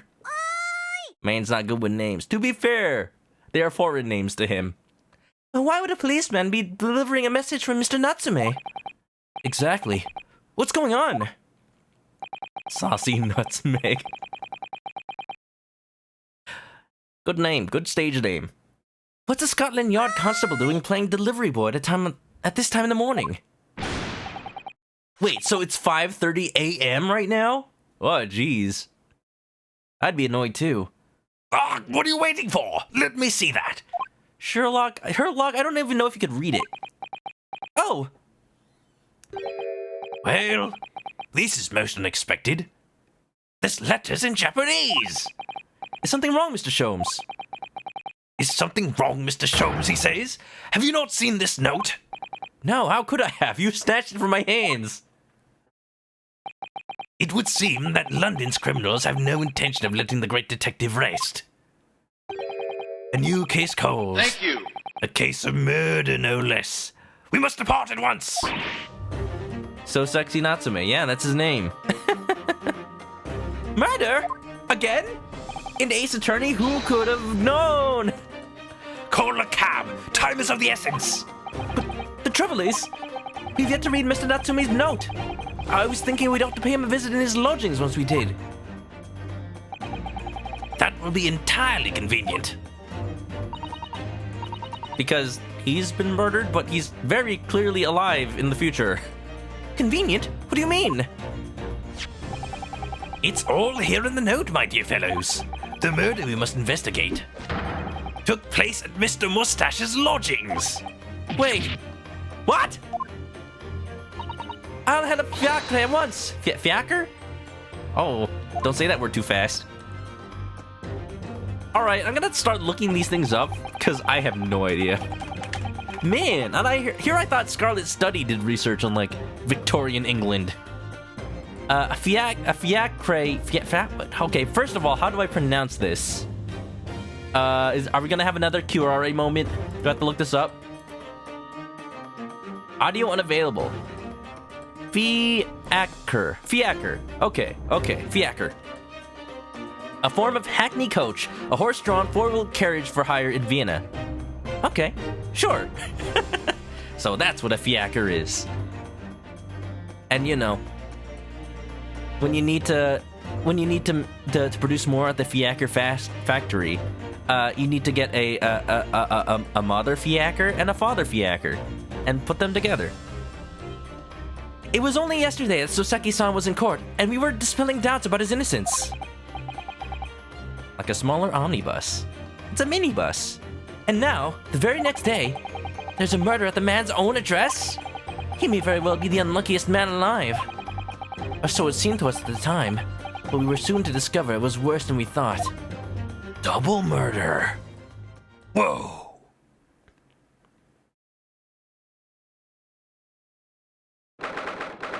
21st of February, 7:18 a.m. Mr. Natsume's lodgings, ground floor. Oh! That guy's dead! I guess I don't have to worry about voicing him anymore. Yo, we saw him! He was in the first game! We saw him, like, for a brief moment. Arguing with, like, Popeye the Sailor Man. I remember that. But who is he? Is he like an actor of some sort? What on earth? Oh my! The gentleman is deceased without question! He's dead! Locum student, Mr. Naruhodo Esquire! Mr. Natsume! Locum student. That's a thing I didn't realize they added to the localization. I would have known if I played the first game via this game. Oh, why? Why is this happening? Why to me? I've only just got out of court yesterday. I was finally home after 2 days of misery.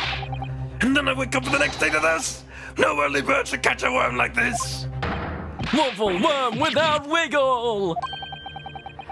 I see you're in high spirits again this morning, Mr. Mustache. High spirits, uh-huh. Is that a pun on ghosts? Because he died? Not the horrible Herlock Sholmes! Show off! Show yourself the door! I never invited you! Mr. Sholmes came here with us. I'm quite sure he'll be able to help you, Mr. Natsume. I don't think he wants his help. Say it. Murder! On my train? On my own express? I'm entirely at your disposal, Mr. Mustache. What can I do for you? The man appeared for at least 10 text boxes. We just never knew it would be his last 10. Who?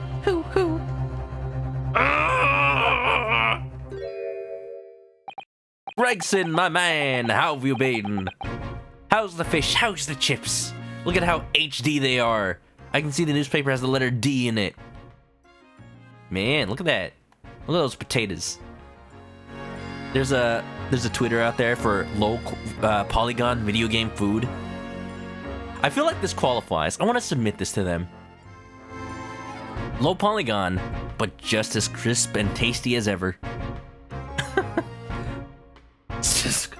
Here they are already, the busybodies. What's up, Gregson? Ah, Inspector Gregson, what a pleasant surprise.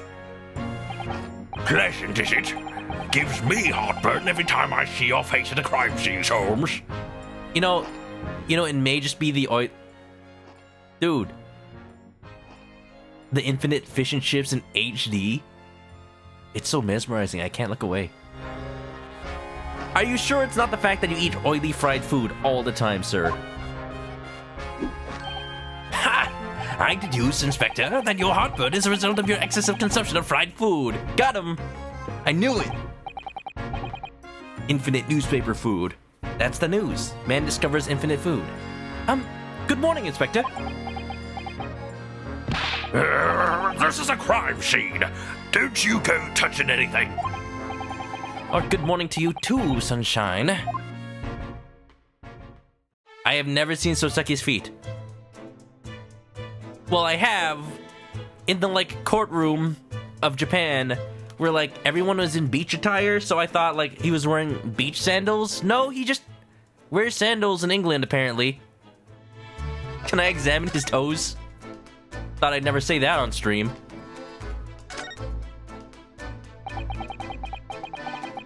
What a terrible thing to have happened. It's only been 3 days since I was arrested for the incident on the pavement outside.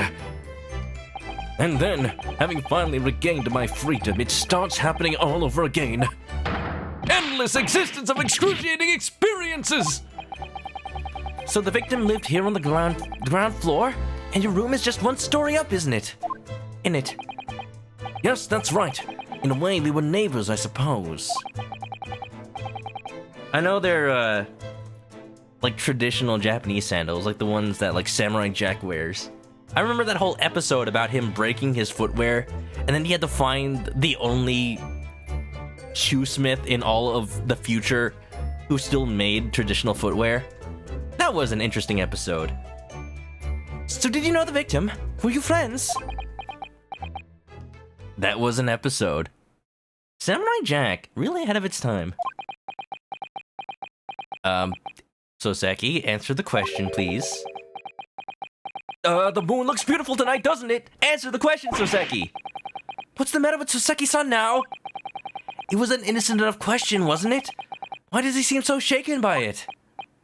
Well, I suppose he wasn't a complete stranger. But did he ever invite me to his room? Never! On my honor, I swear it! Uh-huh. Alright, okay. Alright, okay. We'll see. We'll see what the judge says about that. What an extreme reaction.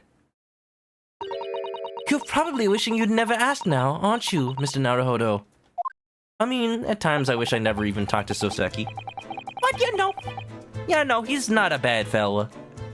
When we found him here, I felt wretched, which is why I sent word asking you to come. Through that inspector over there! Do. Oh, I see a loose floorboard. Is that important? Ah, yes. Turns out this is also the same exact flat that Edgar Allan Poe used to live in. These are the floorboards under which the telltale heart beat. Oi! I said hands off! You're gonna mess up my crime scene! Me crime scene! Oh, no, I just wanted to look, that's all. No chance! I know your kind! You're messing up just by looking at it! Someone's in a bad mood. Sounds like we're gonna have to talk to him first to get him out of the way. There's certainly some bad air in here, isn't there? What's so funny, Herlock? Alright, it sounds like I better talk to the inspector first and try to curry some favor. Curry.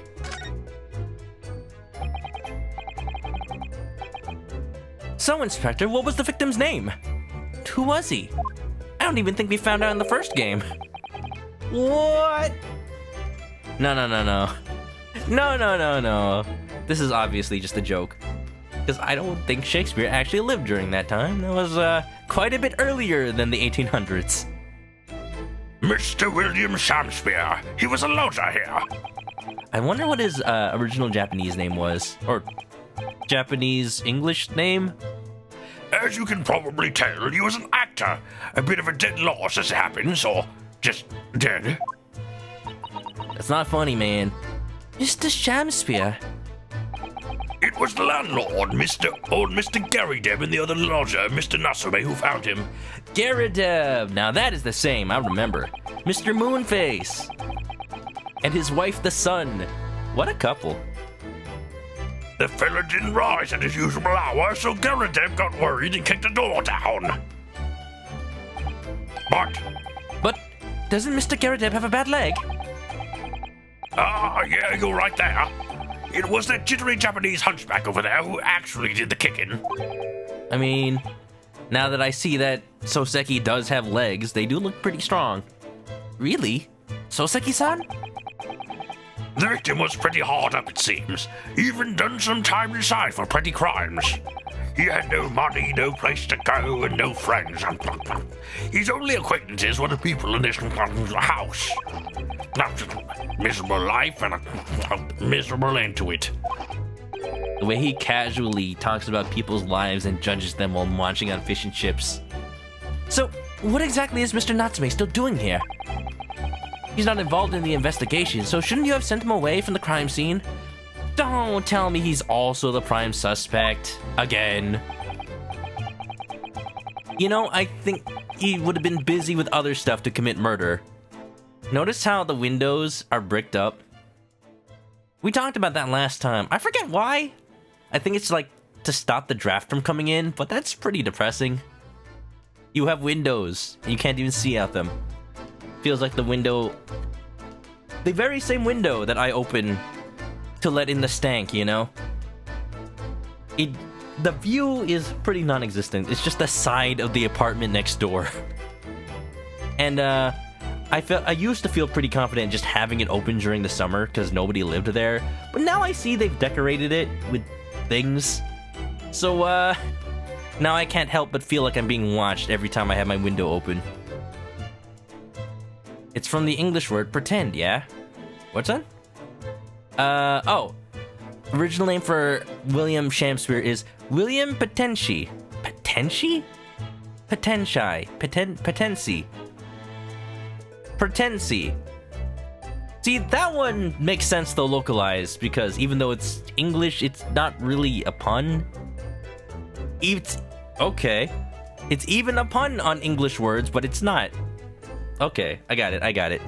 Although, Scarlet's study probably already got to this case, I think. So I wonder what they changed it to. You know, I remember reading that they didn't localize any of the names save for one cat. So I guess they just used Potenci, didn't they? Well, I like Shakespeare. It's silly. Even though it's obviously not the original name. Well, I'm not saying it's because the fella looks odd or anything, or that he acts suspicious. But I thought it would be prudent to take a statement from the culprit, cohabiter. So you do suspect him. You nearly said culprit there, didn't you? This guy's not a very good detective. Oh dear. Mr. Natsume appears to be under suspicion again. It's been 3 days, man! It certainly seems that way. He does just come across as such an odd fellow, doesn't he? Poor man. How unfortunate. Anyway, I can't say much until the coroner gets here. But I don't think the fella's been a goner that long. The body's still warm. Even if the inspector would allow it, I don't think I could bring myself to touch a dead body. Man, what a way to go. In full costume. Maybe it was poison? Herlock, what are you doing over there? Excuse me? Out here looking like a cactuar. Oh, perfect timing. Scarlet City made it pretend she. At least that gets some of the pretend part across. But Sham Spear is just perfect. Because he's pretend, he's a sham. See? I like it. That's a clever bit, I think. Can we get a shout out? No, wait. Well, actually, can we still get a shout out for origination? Also, thank you for the resub. Welcome back to the chicken coop. Grab a nest, get comfy. Wish you had as much infinite fish and chips as that man. Inspector Gresin, he's found the secret to infinite chips. Probably not good for your heart, but hey, what a last meal, you know? Yeah. Jam Spear's a bit on the nose. Ace Attorney is all about being on the nose. Like, sure, there was the fact that pretend is a foreign word in Japan, but like, even Japanese original puns are very, very on the nose. It's very egregious, especially in Ace Attorney 6. Stuff like, I'll be your guide was originally the literal Japanese sentence, I'll show you around town or something. I'll take you on a tour.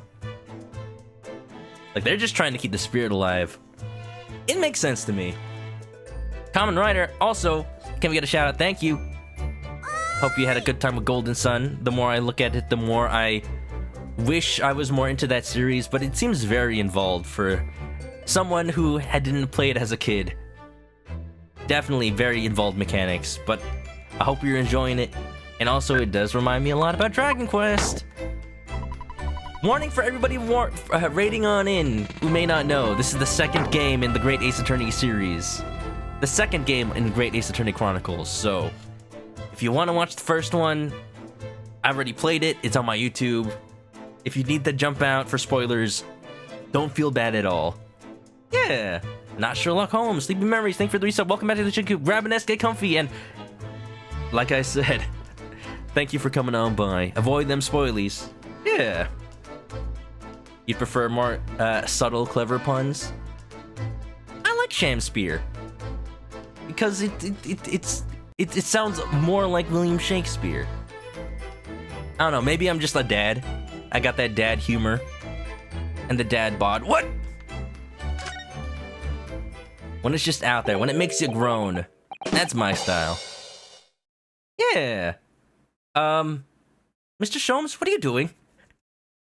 He's posing for his appearance in the new Where's Wally book. Where's Waldo? Ha! You need only observe to know it, my dear fellow. Investigating, naturally. So this is the famous Herlock Sholmes. Yup, that's him. Right there. Inimitable, as always. There's nothing natural about that pose. For you, maybe. This is how I sleep. Second only to the tiger knee position. Tiger knee? Don't worry, it's a Capcom reference. You'll get it in a couple of decades. Mr. Sholmes, have you made some miraculous discovery? Patience, my dear madam, patience. We've not been in here in this room 5 minutes. So far, all I've managed to deduce is what actually happened. But that's like everything? This Herlock's a strange fellow, but he gets the job done. He's doing the exit sign pose. Yeah. This is your cue to get out of here before the deduction starts. My goodness. But isn't that everything we need to know, Mr. Sholmes? Now that you propose the idea, I believe one could indeed see it that way. At the present time, I have managed to draw 2 incontrovertible conclusions.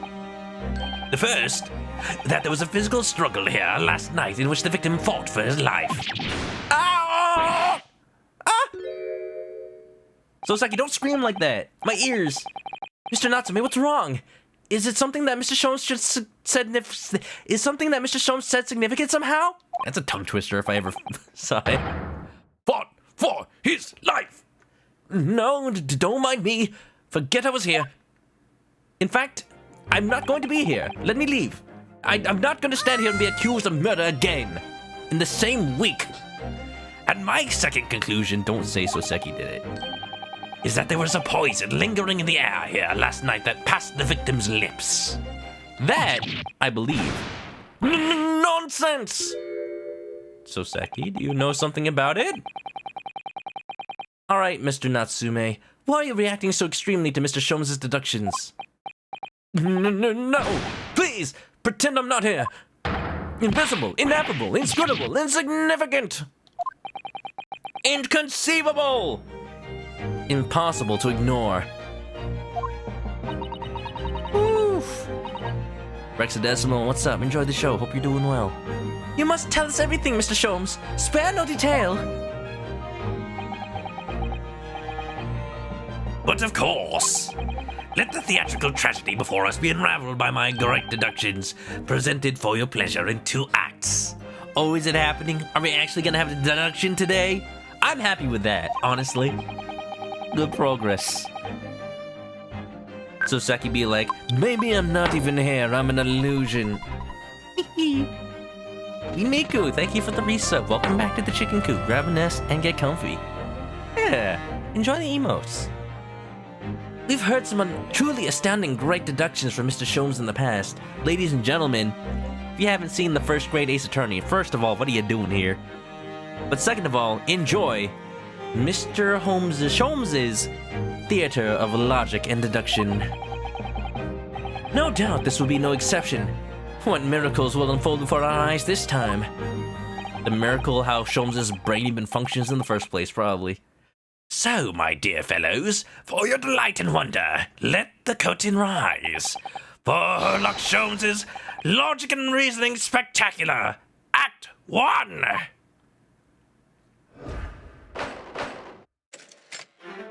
The Great Deduction, the game is afoot. Topic 1, Cause of Death. Conclusion.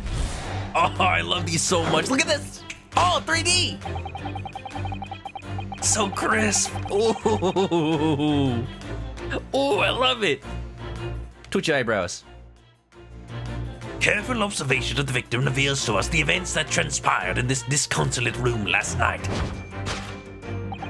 Oh, you know that little bit of frothing at the mouth he has.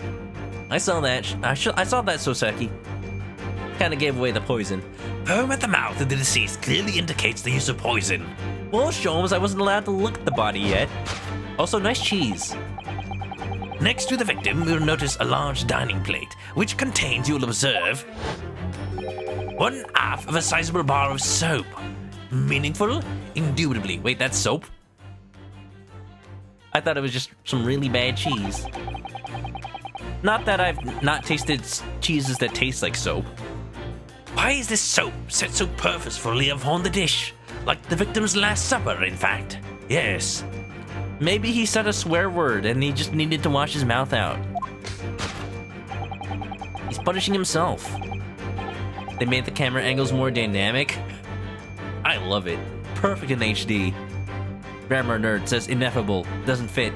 You say that word, I don't think it means what it... What do you think it means? Could it mean that the man was about to eat it? Of course, the fork reveals the answer. Is there a little bit on it? It appears the young man's appetite was his undoing. By the way, this is just what Sholmes thinks actually happened. And is probably very wrong. That's how these things work. Our job is to correct him. Like, for instance, probably what was ever in the cup is the poison and not the block of soap. Taking up arms in the form of his cutlery, the victim engaged in a deadly battle for his life. Against the soap? Against the soap. Yes. I know I struggle with the soap every time I'm in the bath. Yet the struggle against his hunger was in vain, for in the end he couldn't resist devouring the slippery feast. Oh, I love that punching animation. It's just as fantastic as it used to be. What if it was just ripped from Street Fighter or something? But London's foul soap is besmirched by foul poison. Yes, the victim's life was claimed by poison that tainted the contents of the plate. The soap and the lather about the young man's mouth are too perfectly matched to ignore.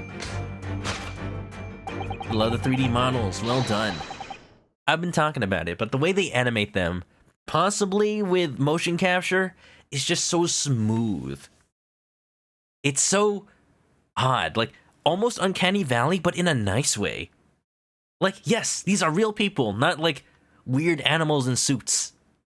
The cause of death was clearly intoxication due to excessive ingestion of foul soap. Though personally, I have a greater interest in the taste of foul candle wax, of course.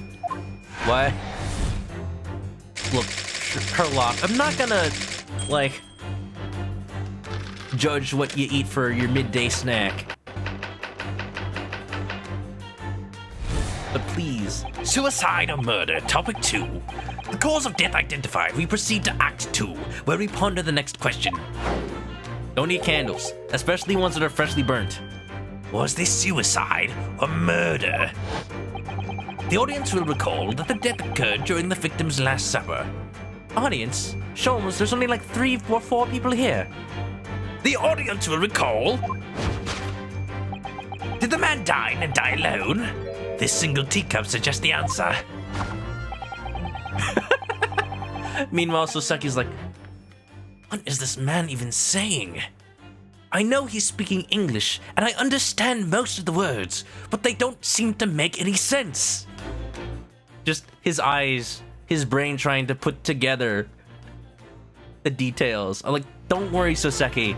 I'm a native English speaker, and I'm just as confused. To draw a conclusion on such meager evidence would be foolish, however, certainly. The careful criminal could have absconded with his own cup to cover his tracks. I mean, to be fair, that did happen in Game 1. Well, allow me to lift the veil of doubt, my dear fellow. Whoa, I didn't even see that before. Indeed, what reveals the answer, of course, is the broken lock. Can we die from eating chicken? Well, Yellow Pikachu, in accordance with the first game, you actually die from not eating chicken. Sad to say. So please, eat your chicken. It'll save your life. Though forced open now, at the time of the incident, this door was locked. And the sole key was in the victim's pocket. In other words, when the victim consumed the poison, he must have been alone. Alone with his inferior soap, from whence wafted an inferior scent. And with an acrid aroma lingering in the air. Sholmes! Sorry, I just needed to set the tone. The victim met his end, in tragic solitude. We can take comfort only in the fact that his soul was well cleansed on the way to the hereafter. Soseki more like so shifty. Eyes moving so fast. No possible perpetrator present. So, with this being the first deduction, I'm just going to guess the exact opposite of everything you said. And it's probably right. Thus concludes the final act of Herlock Sholmes' great deduction.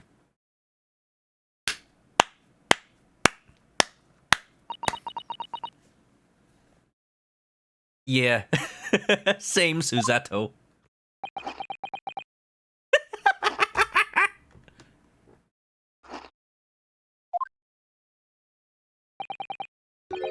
There's just one thing, Mr. Sholmes.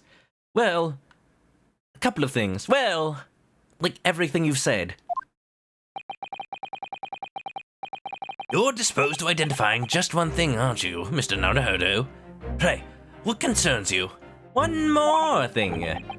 Well, no matter how hungry he was, do you really think the man would have eaten soap? That's a theme with this chapter so far. Eating lots of medicine when you're hungry, apparently. Where did Gregson get those chips? He got them from the news.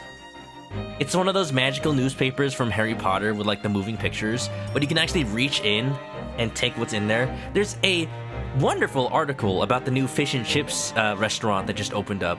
So, you know, you just grab a couple of fish and chips from that picture, like, just pop it up, like the way Gregson does it. It's wonderful. It is quite apparent that this man had barely a penny to his name. I'll say.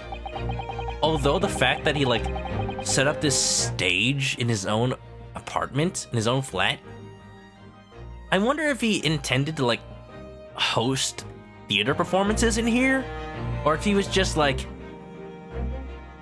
trying to entertain himself in his own days, you know? It's a curious thing, but to one so destitute, soap can suddenly appear quite irresistibly appetizing. How extraordinary! Well, I mean, I'm sure that's true on some level, but Susato, I wouldn't believe that. At least, what's happened here. In truth, I've tried a little soap myself in the past. I don't doubt it. You've eaten it, you mean? My dear fellow, it was some time ago now. My postulation was that it would cleanse my gut. Did it? Well, it cleansed my bowels, that's for sure. Uh-huh. And did it? As I writhed in agony on the floor and spilt the contents of my stomach, yes, I believe it did. Ooh. The experience taught me a valuable lesson. Soap is quite poisonous. I think that's just stomach poisoning, not actual poisoning. It has an unpleasant taste and leads to great discomfort. In summary, I cannot recommend it.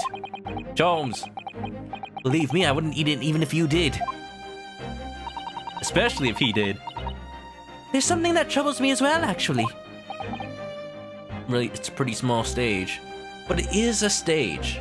Is it supposed to be his fireplace? I'm not sure what else it would be. Did he build, like, what is that bottom part? I guess that's also built by hand. Oh, what's that? It's Mr. Natsume. I couldn't help noticing him shuddering and quivering out of the corner of my eye. Oh, he just does that. It's almost as if Mr. Sholmes' deductions touched a nerve somehow. Nonsense! Well, that clenched teeth episode didn't last. It's real theater. Off Broadway. It's on narrow way.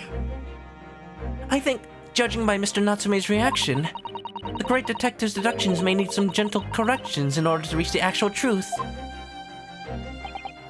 Oh, I'm all too familiar. Yes, Mr. Sholmes' observations and deductions are sometimes a little too sharp.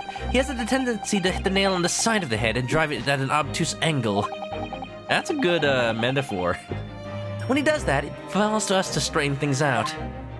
Like, yes, he hit the nail, but it's currently in a very messed up state. Alright then, let's see what we can do. Yes, we must pick out the key words in Mr.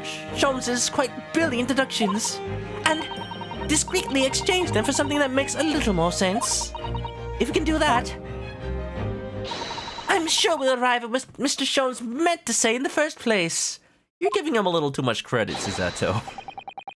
In that case, are you ready for the second performance of the day? Once again, my dear fellows, for your continued delight and wonder, let the curtain rise for Herlock Sholmes' Logic and Reasoning Spectacular, Act 1. Let's go! Sholmes and Ryunosuke. Let's go. Cause of death. Conclusion? Not so.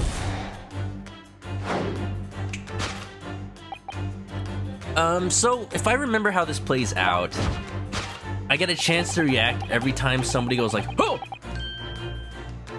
So let's just, for an example, no, I think I have to let's play out first. Dining plate. Table bar of soap. Unless there's a button to object to it. Oh, never mind, it's the X button. I was a little confused because it didn't say X anywhere in the little tutorial in the bottom. Also, you might notice I switched to the story mode. If you press the minus key, usually that's autoplay. That's just from when I was playing the first game. I forgot to set it back. Well, you can't deny that a fork implies the man was eating something, or About to eat something. yes, that's true.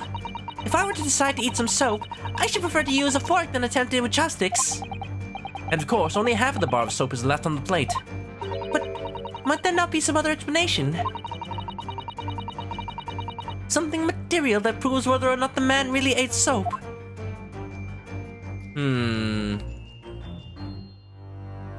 I want to know what the spill is. Look at the teacup. Do you think he was drinking tea with his soap? Why are we entertaining the fact that he actually ate the soap? The cup's empty, so there's no way of knowing. Ah, how about this for an idea? Maybe the cup was full of water, and he was dissolving soap in it so he could gulp as much down as possible? Naruhodo, you've been hanging around Sherlock Holmes too much. Herlock Sholmes! Please remember that he may not have actually been the soap lover that he's been made out to be. What else can we see? The fork itself? I suppose you'd eat soap with a fork, would you? I don't think it's a question of what implement you'd use. You shouldn't eat soap, full stop. But then why? Why does the man have a fork in his hand? Oh dear. I understand your frustration, Mr. Naruhodo, but please don't take it out on me. The point is, if we decide the man used this fork to eat the soap, we wouldn't be changing Mr. Sholmes' deduction. So we really ought to consider some other clues. What else is on the floor? Other piece of soap? Look, there's more soap on the floor here. Oh, maybe it was in his hat? And half of it fell onto the plate. It broke in half and fell onto the floor. Mr. Shakespeare must have really loved this stuff. Guys! Let's not jump to the conclusions, Mr. Naruhodo. Look closely at the soap. Looks like it matches up with the other piece. Do you see that it would fit together perfectly with the half bar on the table? What the? How could that be? I think that they are two halves of the same bar that broke apart. Why would he keep it in his hat? Now that's a different question. What else can I observe? Dun, dun, da, da, da, dun, da, da, da, dun, dun. There's a stain of some sort on the table, but other than that, I can't really examine anything. I think that's all I can look at. There's no penalty for getting it wrong, so... let's say it's the other piece of soap. Now I need to figure out which button says... So basically we take the highlighted word and replace it with another item. Take that! Take that! And we'll see if it makes sense. I think it does. Oh, look at that snap. Oh, I missed that snap. Could it be that the man was about to eat it? Of course, the other piece of soap reveals the answer. That's a good take, that. I do like the dubs. Yes, I'm a little iffy on, but he is supposed to be, like, unsure of himself at that time. But I miss the height. If they were gonna go with, like, keeping, like, it's okay to teach us a little bit of Japanese here and there. I think they could have taught us that, like, height means, like, yes, or, like, interjection, or, like, if I may for a second. I think that would have been a better solution, in my opinion. It being the other half of the soap on the table, in short, the victim was not eating soap at all. I just need to hear Ryunosuke's objection, and we'll see. We'll see if I really like it. But it's obvious, really, for no deaths of hunger could drive any man to an attempt to eat soap. Of course, what was I thinking? Even I, with my unquenchable thirst for practical knowledge, took only a single bite. Sholmes! Sholmes! Maybe Sholmes has got that, like, disorder where you just, like, eat random things. What's it called, like, pica? But that begs the question of how the man was poisoned, because there's no sign of any food on the table. Maybe because it was washed away with the soap? An excellent observation, Mr. Naruhodo, and one that furnishes us with the answer we seek. The hat simply fell. Question is, where was the soap? Such that it would fall and break in half. Maybe in the hat, maybe not. Foul poison? Alright, let's see. Poison that tainted. Not that. Mr. Sholmes is still pushing the soap argument then. Perhaps he's suggesting that the man licked the soap rather than ate it? If soap in London's that poisonous, I don't want to think to be washing my hands with it. But there are no signs of food in this room at all. Food isn't the only thing that passes people's lips. Now this one has got to be the cup. Take that!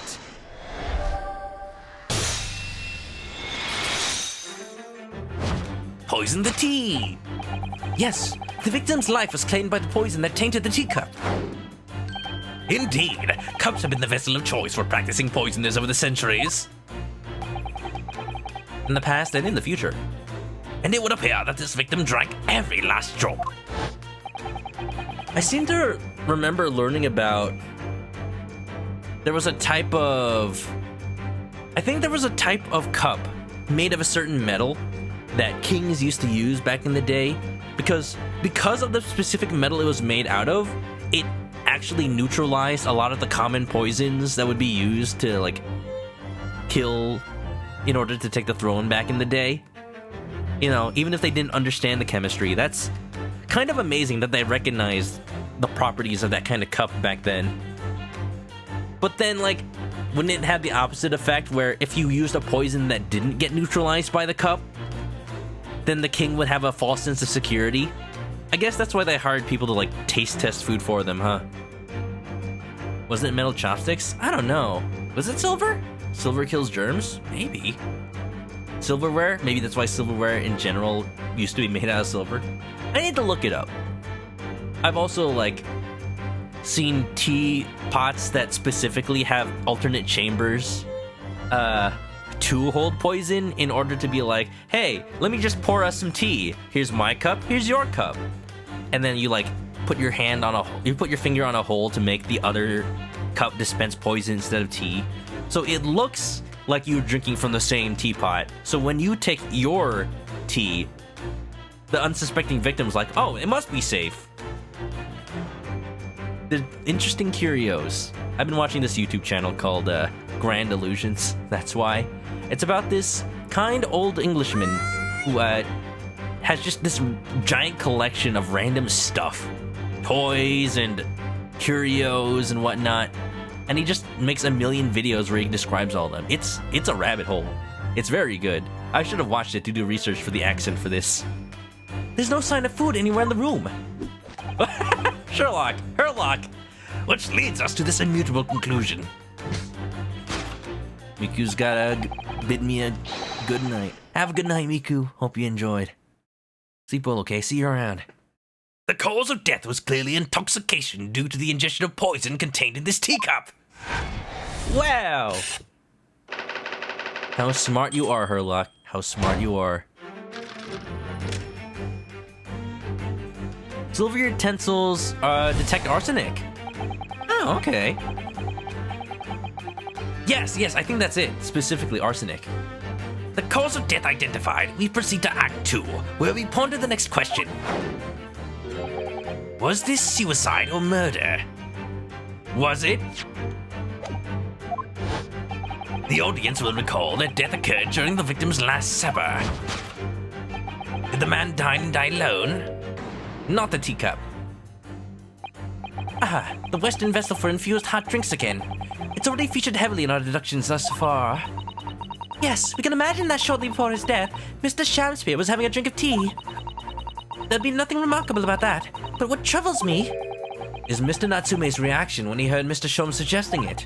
There's more to this deduction than it seems. We must closely examine the scene of the crime again for more clues. Take a look.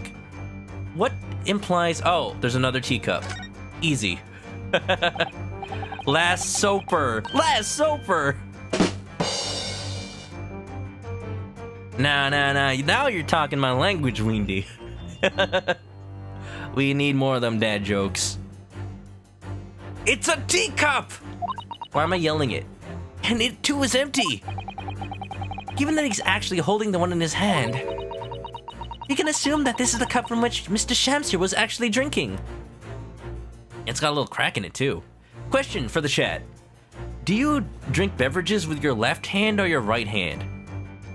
I know there's, like, a supposed way you're supposed to, like, lay out your dining table where, like, I think, spoon on the right, forks on the left, but also knives on the left, and drink on the right.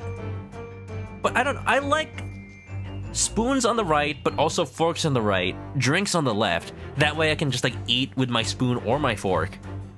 And then every now and then just take a drink with my left hand using my left hand. It's a lot more streamlined that way, I think. And then when I want to cut something, my fork's already in my right hand, and then I take my knife in my left hand, and then I'm cutting. Like, I don't need my right hand to cut. Like, if something is hard to cut with my left hand, I guess I've been called ambidextrous, but I'm really not. Like, it would be hard to cut with my right hand anyway. Just get a sharper knife. You drink milk with your left hand, so you can work with your right. You're right-handed, you use your right hand. America Online is left-handed, so left. Interesting. Whichever hand is closer to the drink. Now you're thinking, Joe Cube. Also, how you doing? We need to watch some of Grand Illusions. The time sink, to be sure. I recommend him though. He's just this kindly old fellow. Like, I can't stop. I hope he continues to make videos. Like, till the end of time. It seems like his collection's grand enough.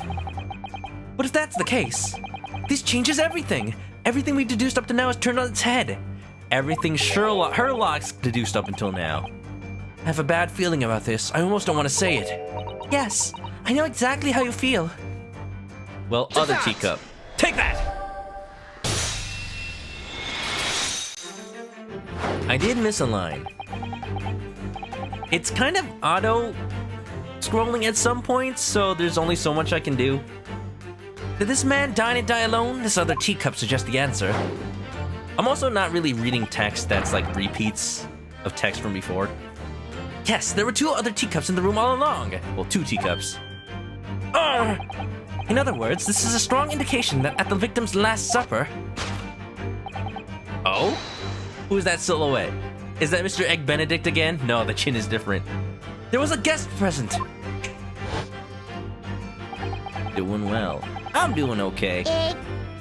I've said earlier I took the day off work because I wasn't feeling that well yesterday.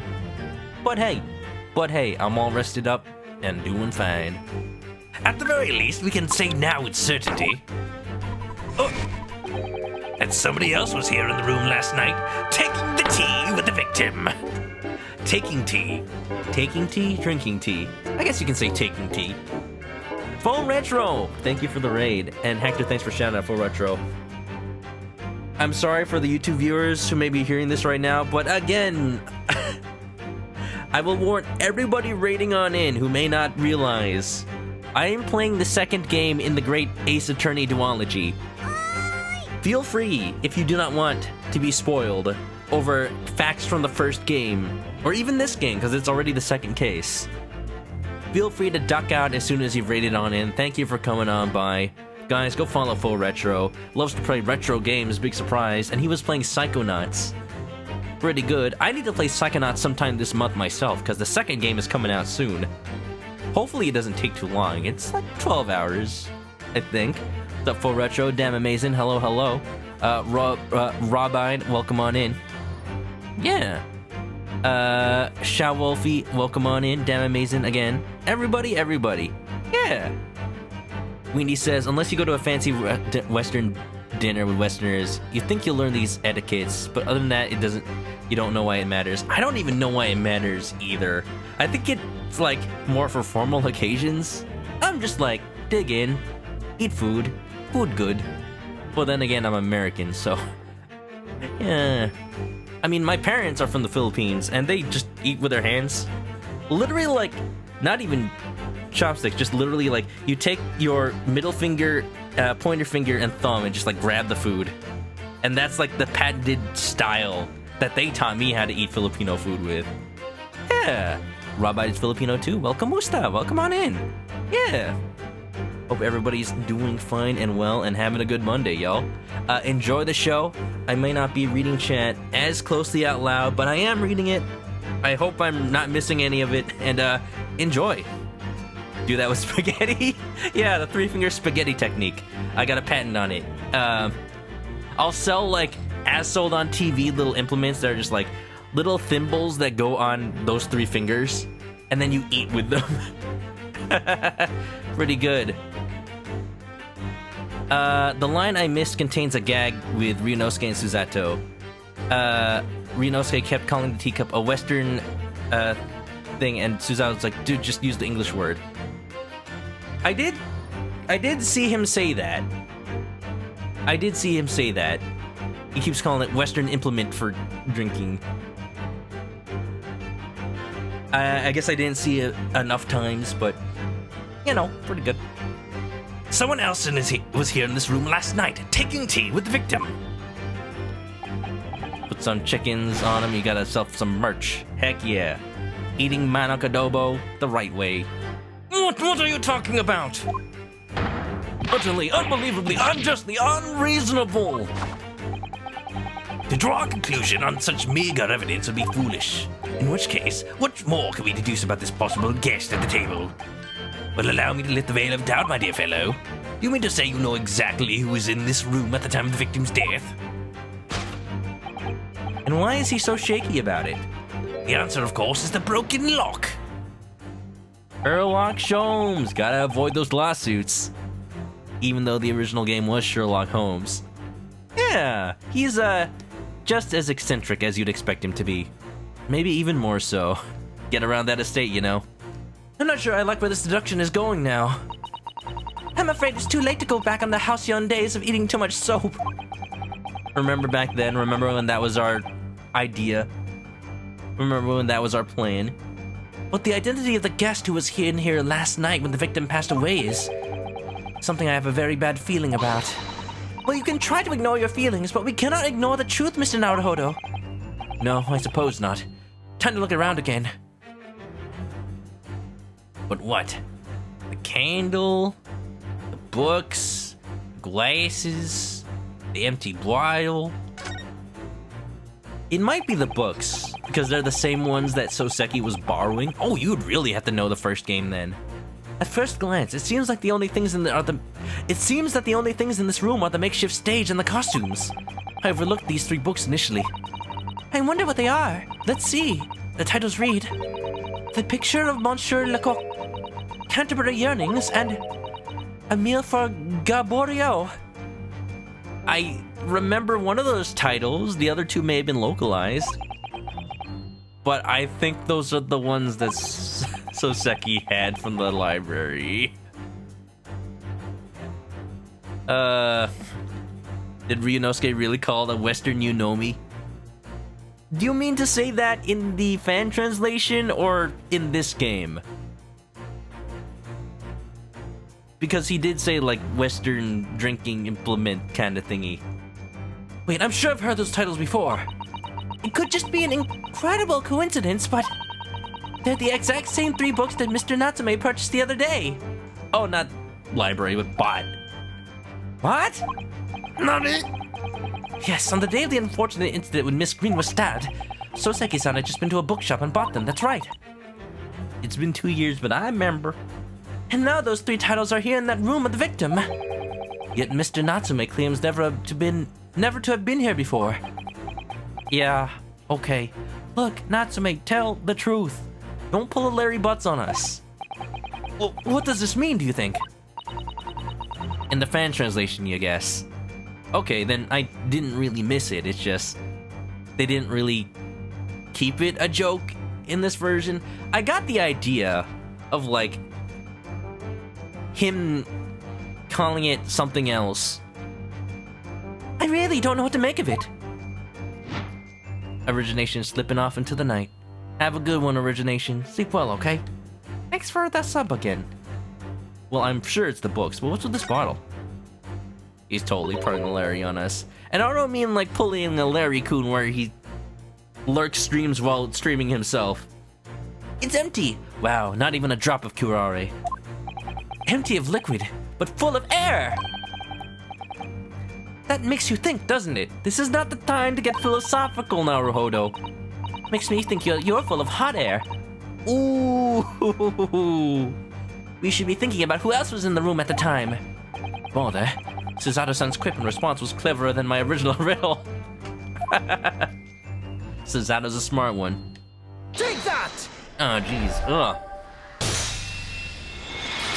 Random, but there's a little bit of like grit in my mouth. I drank some berry tea earlier today from this Chinese restaurant, and they use actual berries that they grind up. And I don't know, I think they keep like the stems on there because there's a bit of like fiber in there that I just have all day been just poking and pulling out of my teeth. Sorry, it's just really a little piece just got into my throat just now. Indeed, what reveals the answer, of course, is the pile of familiar books. Quite so. It's no mere coincidence that these 3 titles are here in this room. It's the link to the truth.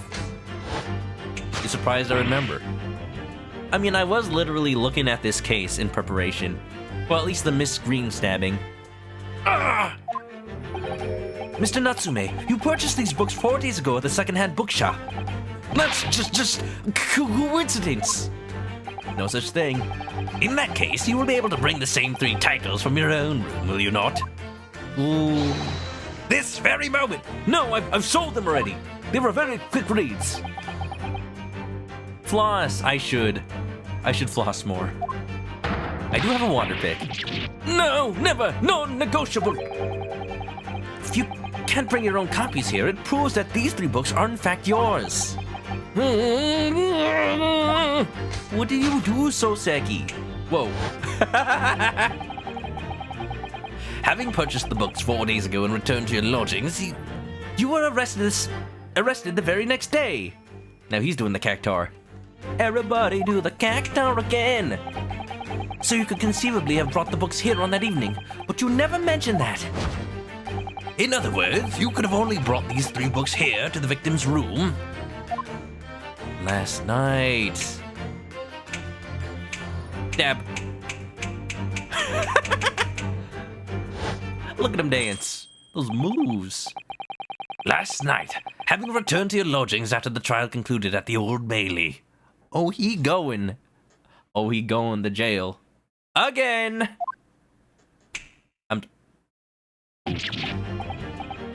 Man, that just played just like a Gmod YouTube poop kind of thing. Die! Hey, it's okay. If you're really innocent, the truth will set you free. Just leave it to us, Soseki. In short, there is only one possible conclusion.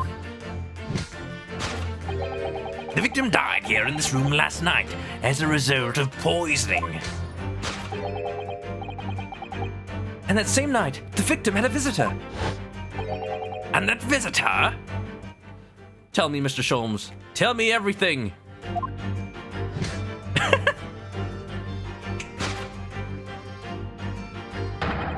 Was you, Mr. Soseki Natsume? Thus concludes the final act of Herlock Sholmes' great deduction.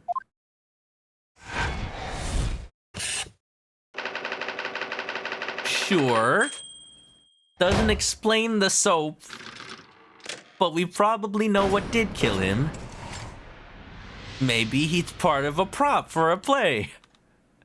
Maybe the prop was to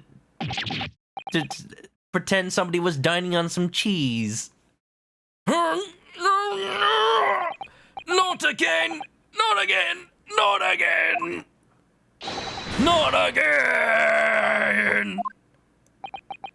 Well then, Mr. Natsume, it would appear you're going to have to accompany me down to the yard again. So it is. So it shall be, the eternal fate of Soseki. But wait! Naruhodo didn't smile. Like, oh, here it goes again. Hold your horses!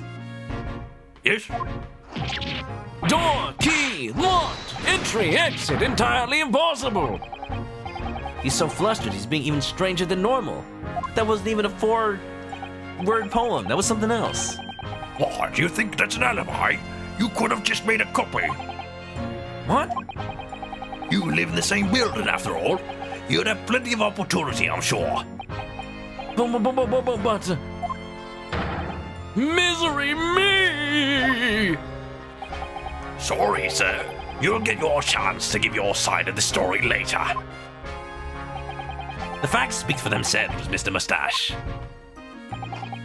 Oh, you horrible Herlock Sholmes! He really has found himself an arch rival now, hasn't he? Maybe he'll write it into a book. Play was dirty, just cleaning it. Come on now, no dilly-dallying. Outside, there's a carriage waiting. Welcome, student Mr. Naruhodo Esquire. That's me, I think. Oh, don't you give me those eyes. Don't you give me those drawn-on puppy dog eyes.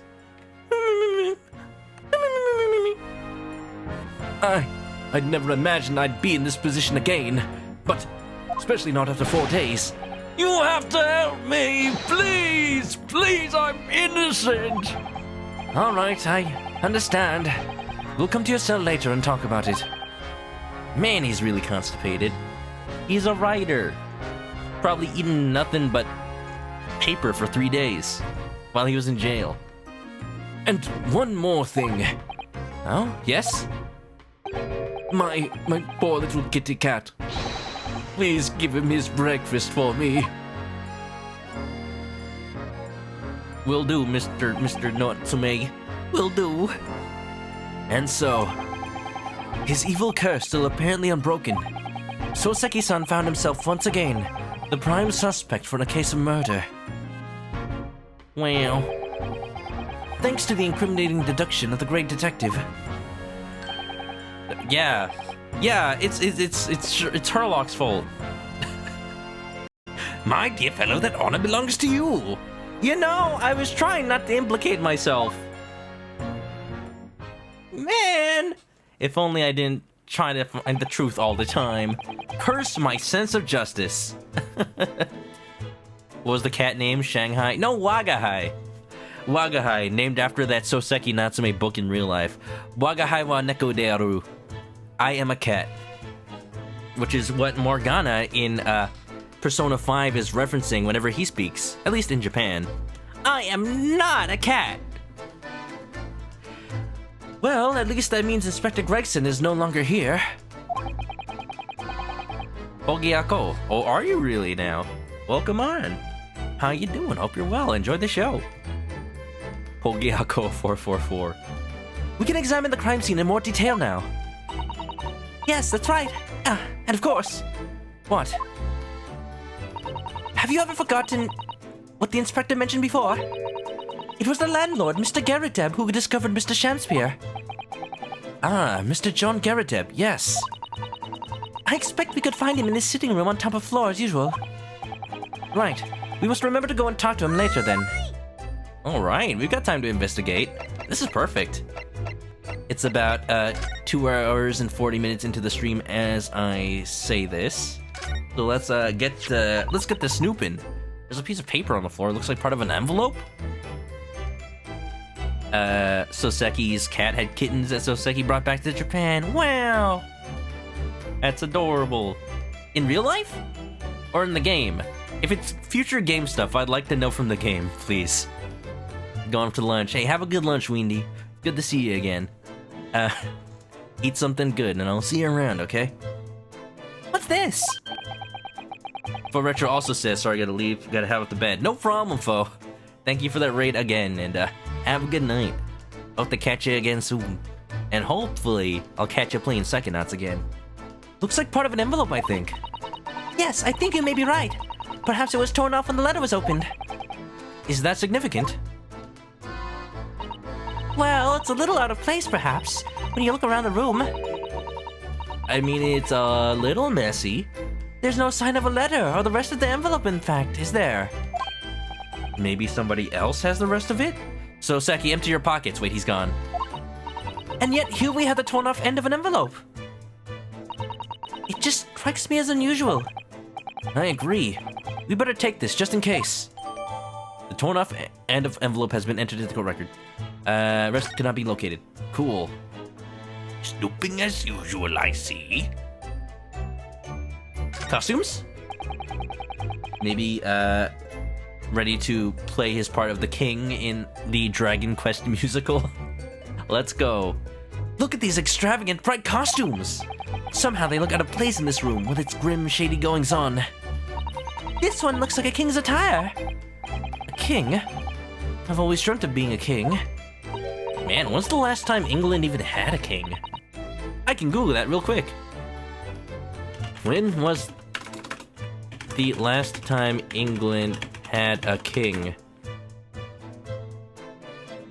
The last king of England was George VI, the father of Queen Elizabeth II. Ascended to the throne in 1937, reigned until 1952. Oh, so actually really recent. I'd have thought it just went from Victoria straight to Elizabeth, but I guess that makes sense. It's pretty short of a reign, 37 to 52. Man, if only you could have known how long Queen Elizabeth II would reign. You know she's immortal, so it's like, forever, basically. Just forever now. Interesting. Oh, I think you could be more suited to a feudal lord, a daimyo or such like. With a chonmage top knot? Every Japanese man wishes he had a chonmage. Top knots. See, now they're speaking Japanese. Oh, you'd look wonderful with one, and you already have the sword. Look, I don't want to end up looking like Ouchie, okay? Can you imagine what would happen if I walked around the streets of London with a chonmage and a sword? He'd basically be Samurai Jack. And people, you know, don't pay him no mind. There's not much on these shelves, is there? Just this wine glass and bottle. And both of them are cracked. Yes, not much use, are they? Oh, What's the matter? oh, I was just reminded of the Reaper, that's all. Oh, Mr. Leg himself. Mr. Slams throws the wine into the audience. Mr. That guy? That fella? Prosecutor Lord Van Zeeks?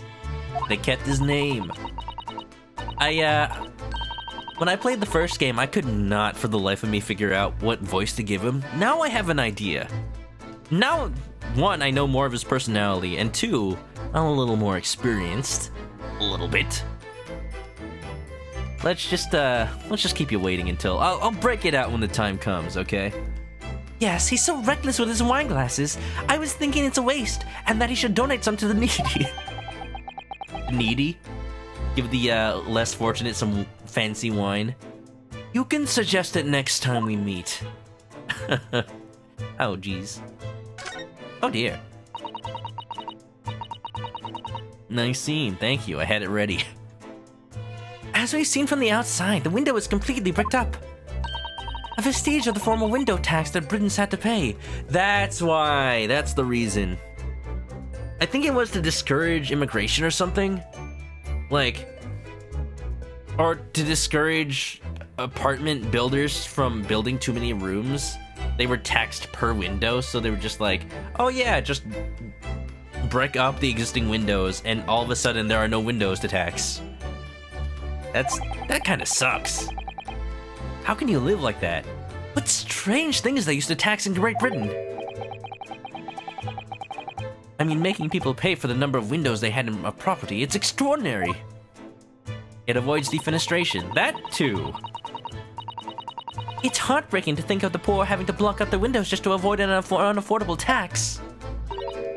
Oh! What is it, Mr. Zato? If you look closely, a number of bricks are loose. Eh? You're right, cheese. More so? Oh, yes. It looks as though an amateur has broken out of a few of them right there. Just here. Was it Mr. Shamspear who did it, I wonder? Being the lodger renting this room. Ah, look at this, Mr. Naruhodo. On the outside, there's a little ledge. And there's something on it. What? Outside? Soap in the windows. And bubbles in the sky. Soap in the windows. I accidentally looked at the same thing again. Let's take a closer look at that soap, shall we? More soap. What a clean man. Unless they're smuggling some drugs in there. Break one open. Maybe there's something in the middle. Oh, it's so cold outside. You can feel it through this gap. It did snow all last night. It would be cold. Did we just like come out here in our regular attire? Is that warm enough? But more importantly, what is it on the ledge out there? What are those snow-covered lumps? It's more bars of soap. Why the soap though? Soap? What are bars of soap doing lined up on a ledge outside the window? I have no idea. Looks like the window washers are getting lazier and lazier these days. They're just giving out do-it-yourself kits. But the pair of them look rather charming like that. What, now you're shipping soap bars? What will the Ace Attorney fandom stop at? Still, that's very strange, isn't it? Bars of soap lined up outside the window? Here, we'll call this one Phoenix, and we'll call this one Iris. See? Now they're a perfect pair. I think perhaps we should take one. There are two after all. Or, you know, we can call one of them Phoenix and one of them Edgeworth. Hee hee. Oh dear, I suppose we could. Oh, what's this? Look here at the soap. Ah! I knew it! Do you see in the middle there? There's a patch that's a different color. It's sort of transparent, but Some sort of fancy design, I suppose. Only in Great Britain. I think it's something else. I think, yeah, it's gotta be something smuggled in there. This is evidence. Put it in your pocket. Hurry. it looks like the Hinomaru flag of Japan, doesn't it? How wonderful! It's probably a very expensive brand. Maybe a garnet. Except this time it's actually red. Expensive? And what's it doing in this ramshackle old room? Bar of soap. Entered into court record. A bronze coin? Debased currency, perhaps. What is this, a lockbox? Here we have another disproportionately large machine. This looks like a meter of some kind. Ah, this is a gas meter, I think. Oh. It seems that in this district, residents pay for gas as they use it with coins. Really? Ah, I see. Yes, now that you pointed it out. I can see that there's a sludge here that looks like it would take a coin. Interesting. You pay your gas bill directly, apparently. But how it... Weird. Like, if it's directly in your flat, then how would it stop people from just counterfeiting it? And I guess it gets collected every now and then. I don't know. I'd say if I needed the gas to heat up my room and I was literally freezing my butt off and I had no alternative, then yes. As a last-ditch effort to not die of freezing temperatures, I would just fashion a coin out of something just to insert it into the gas slot. Like, it's that or die. I'll deal with the tax man later. If you mean you put a coin here, that's right. That would buy you about 2 hours of gas for lights and heating. So, if you were a poor person with no money, you'd have to sleep in the freezing cold? Yes, or if you were a scatterbrain with no change because you forgot to exchange your money at the bank. Oh, imagine if you were as rich as Cosney McGundle, or Magnus McGilded in this case. Thank goodness there's no meter in our office. We have a good old-fashioned fireplace, just how Mr. Sholmes likes it. This is a gas wall light, isn't it? It must be connected to a gas pipe in the wall. Gas lights, a gas stove. London really is a city of gas. It's a gas. Jumpin' Jack Flash. But now that I think about it, Mr. and Mrs. Garadeb had an open fire on the top floor, didn't they? Well, you know, the needs of this game mandate a different type of heating. Oh, yes, you're right. I don't recall seeing a gas stove up there. Well, I much prefer a real fire anyway. It's so much cozier. Remember, we do gotta talk to Mr. and Mrs. Garadeb once we are finished investigating here. Oh, the poor man. So young to die. Do you suppose it was a very painful death, being poisoned as he was? Depends on the poison. Ugh. I don't know. All we can do now is hope that he'll be reborn to a better life. Is that what Ryunosuke believes in? Reincarnation? Yes, I suppose you're right. I wonder. He died of gas? Maybe if they poisoned the gas supply. It's quite possible. Our leading theory is the teacup, but like... I'm guessing we'll send it in for evidence later and it'll come back with no traces of poison. So then we have to figure out what's the alternative, and then it would have to be the gas. Do you think that putting our hands together in a Japanese prayer will help a British soul? Bow bow clap clap. Sorry. I made sure I had a reference at the ready for just an occasion as this, actually. This book is entitled The Beginner's Guide to Praying for the Departed, the British Way. Who wrote it?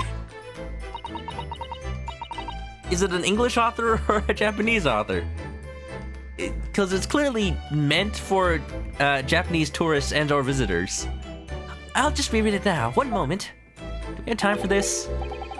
There's quite a spine on that book, isn't there? That's the same animation for like all her books. Yeah, it'll take her a while. The teacup? Ah, what are the teacups that Mr. Shamspeare and his guest drank from last night? But don't go drinking from them, Mr. Naruhodo. There's bitter poison inside. I'm not planning on drinking any, don't worry. Anyway, the cups are both empty. That's true. So one was Mr. Shamspeare's, and the other must be the cup that Mr. Natsume was drinking from. Like, he may have been a visitor, but doesn't mean he was drinking from it. But Soseki-san wasn't poisoned, of course. Perhaps we should take these so we can examine them in more detail later. Diddle-a-doo. The one with the green line was Soseki's. In the magical book of all knowledge. Hey, I guess that means we're done. I'm assuming Mr. Garadep? What voice did I give him? Looks like you're having a good snoop around, eh? No, it's just Gregson again. Which, to be fair, I also gave him the same kind of voice, so it works out. Inspector Gregson? Back so soon? Snooping as usual, I see. Yeah. Weenie, welcome back. Hope you got some good lunch.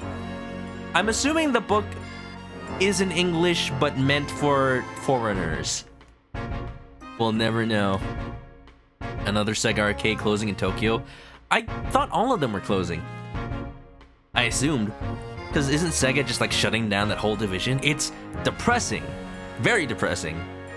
I had a chance to go when I was in Japan, but I just wish they'd reconsider. Like, things will turn back. Things will turn back around after, this year, hopefully. Every time I say Soseki, you can't help but think of Dos Equis. Stay dabbing, my friends. To be fair, I say Soseki instead of Sooseki, as I probably should. Soseki. After I threw that little Japanese fella in the clink, I went and reported this to the investigation division. In 5 minutes' time, this place will be cordoned off by the yard. Oh, I see. Well, we'd better be leaving then. What I want to give Inspector Gregson is a voice from Professor Layton, Inspector Chelmy. That dude? Oh, I love that dude. Kinda looks like him too. Inspector Chelmy's the name. Poor Mr. Natsume must be feeling very low, being back in a cell again so soon. Yeah, whoa, hey, whoa, zombies! I'm sure we should probably go, What's wrong, Mr. Naruhodo? Well, if he's fine, then there's no crime, right? Well, I guess there might be attempted poisoning. Hello? Sir? Out, brief candle! Life's but a walking shadow, a poor player of chickens from everywhere! This guy really gets into his acting, doesn't he? Okay, you could stop with the chickens now, sir. In your last dying breath. Well, he knows his Shakespeare at least. That struts and frets his hour upon the stage, and then is heard no more.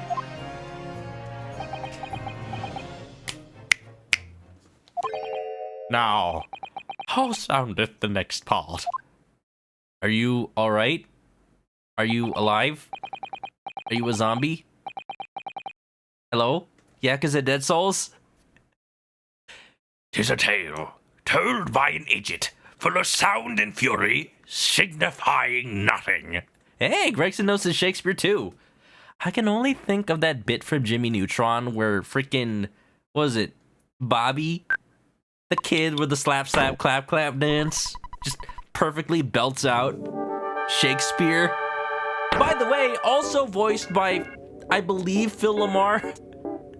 Also Samurai Jack. What are these connections? It feels like every time I name a voice actor in stream, there's like, I somehow, through random chance, name 2 of their roles at once. Maybe it's just a talent of mine. Gregson, played along. Or maybe he just wants to call him an idiot. Nuiki, thanks for the raid. Warning to you if you don't want spoilers for Great Ace Attorney 2. This is the second game. Hope you're doing well, and thanks for the raid. How's Skyward Sword? Does it have zombies like this guy? I missed it. Ow. Oh, he's dead. Indeed. Oh, happy day. Sir? Sir? You are dead. Not a big surprise. Walking Dead! You can't say that. That might be trademarked. Boldy, that's the kid's name. Oh boy. Yeah. Great, yeah. Thank you, Nuiki. Hope you enjoy the show. The fella isn't dead at all. Yeah, he probably needs to go to the hospital, like, right now, though. What was that nonsense he was saying, though? That's Shakespeare. He was just quoting Shakespeare, Susato. It's really nothing. Yes, I think, yes. It was from William Shakespeare's Macbeth. Hey, don't say that out loud. That's cursed. A soliloquy from Act 5, Scene 5. You looked it up that fast? Shakespeare. Oh, boy. So it was that the victim, Mr. William Shamspeare, came back to life. If the man had indeed been poisoned, it transpired that it hadn't killed him. He was taken by emergency carriage to a nearby hospital for treatment. Does he survive to testify, I wonder? Ooh. Not, wow, I hope he does. Because that means it's like the only time, one of the only times besides Game 6 where the victim themselves can sort of testify in a way. And Inspector Gregson infected us from the scene of the crime. Whatever that now was. Murder? Attempted murder? Soap smuggling? Who knows? We're gonna keep going. Oh, there's Popeye! Oh yeah, I know what voice to give him. 21st February, Briar Road. First game we saw William Shakespeare arguing with this fella. We'll finally know his name as well. That bicycle has like a dent in it. Whatever do you think will happen now? To be honest, Susato, I have no idea. This game's getting stranger and stranger. Game 6? Yeah, I mean Ace Attorney Spirit of Justice. It has a mechanic where you can see what the victim saw before they died. And I'll say no more. It's a very good mechanic. It's probably my favorite of the new trilogy. Good question. What a strange situation for Mr. Natsume. Arrested for murder, but then the victim comes back to life? I think perhaps the victim was never dead in the first place. It seems very likely that Mr. Shamspeare did consume poison as we deduced. But was it an accident? Attempted suicide or attempted murder? Maybe it was just really bad tea. Until the truth can be established, I imagine the police will keep Mr. Natsume in custody. I suppose so. Let's hope it doesn't come to anything more than a night in the cells. You're guessing it turns out everyone lies? Even if it's the victim of murder? Just people don't quite understand what they saw. Oh, what's this? When you think about it, it was always... Uh-oh. Oh, he's doing the soap smuggling. I see. When you think about it, that's how Phoenix Wright and Ace Attorney games work. It's like, either someone is lying or someone is just misinterpreting the truth. And it's just a matter of figuring out, okay, if they're lying, what are they trying to hide? If they're misrepresenting the truth, is it by accident? Do they just not understand something? And you know what? Whichever it is, the evidence will point the way. It's just that in Game 6, it's visual instead of testimony. What's that man doing over there? He looks like he's trying to see into Soseki-san's lodgings. Is something wrong, Mr. Naruhodo? Excuse me? Could we have a word? Hey. Ah! Hello? He just ran off. Aw, man, I was ready to bust out the Popeye voice. I am what I am, and that's all that I am. I guess British Popeye. I feel sure that I've seen that man somewhere before. Where was it? I do too, but I don't remember. I remember. Legs. Well, time to look at everything. Again. With the exception of the top floor, Mr. and Mrs. Garrett live, all the windows are bricked up. Yes, that's because of the old windows tax. In order to pay less tax, the poorer members of society filled in many of their windows. Windows? But the tax has since been abolished, hasn't it? So the windows could all be opened again, surely. Unfortunately, it would appear that the residents of this district can't afford to pay to have the work done. Can't you just, like, kick the bricks out? I actually moved my leg. It's, one, not like I have a webcam, and two, not like any webcam I would have would see my legs. Leg cam, oh my. I'm sure somewhere on Twitch there's somebody using a leg cam. Couldn't be me. You don't want to see chicken feet. You don't. You don't. Yes, that is a sad state of affairs. Especially for people like poor Natsume, who have to live all cooped up in a windowless room. I suppose that's the price you pay for living in very cheap accommodation. It all seems rather pointless when you put it like that. Honestly, not worth it. Oof. I just could not. I feel subhuman at that point.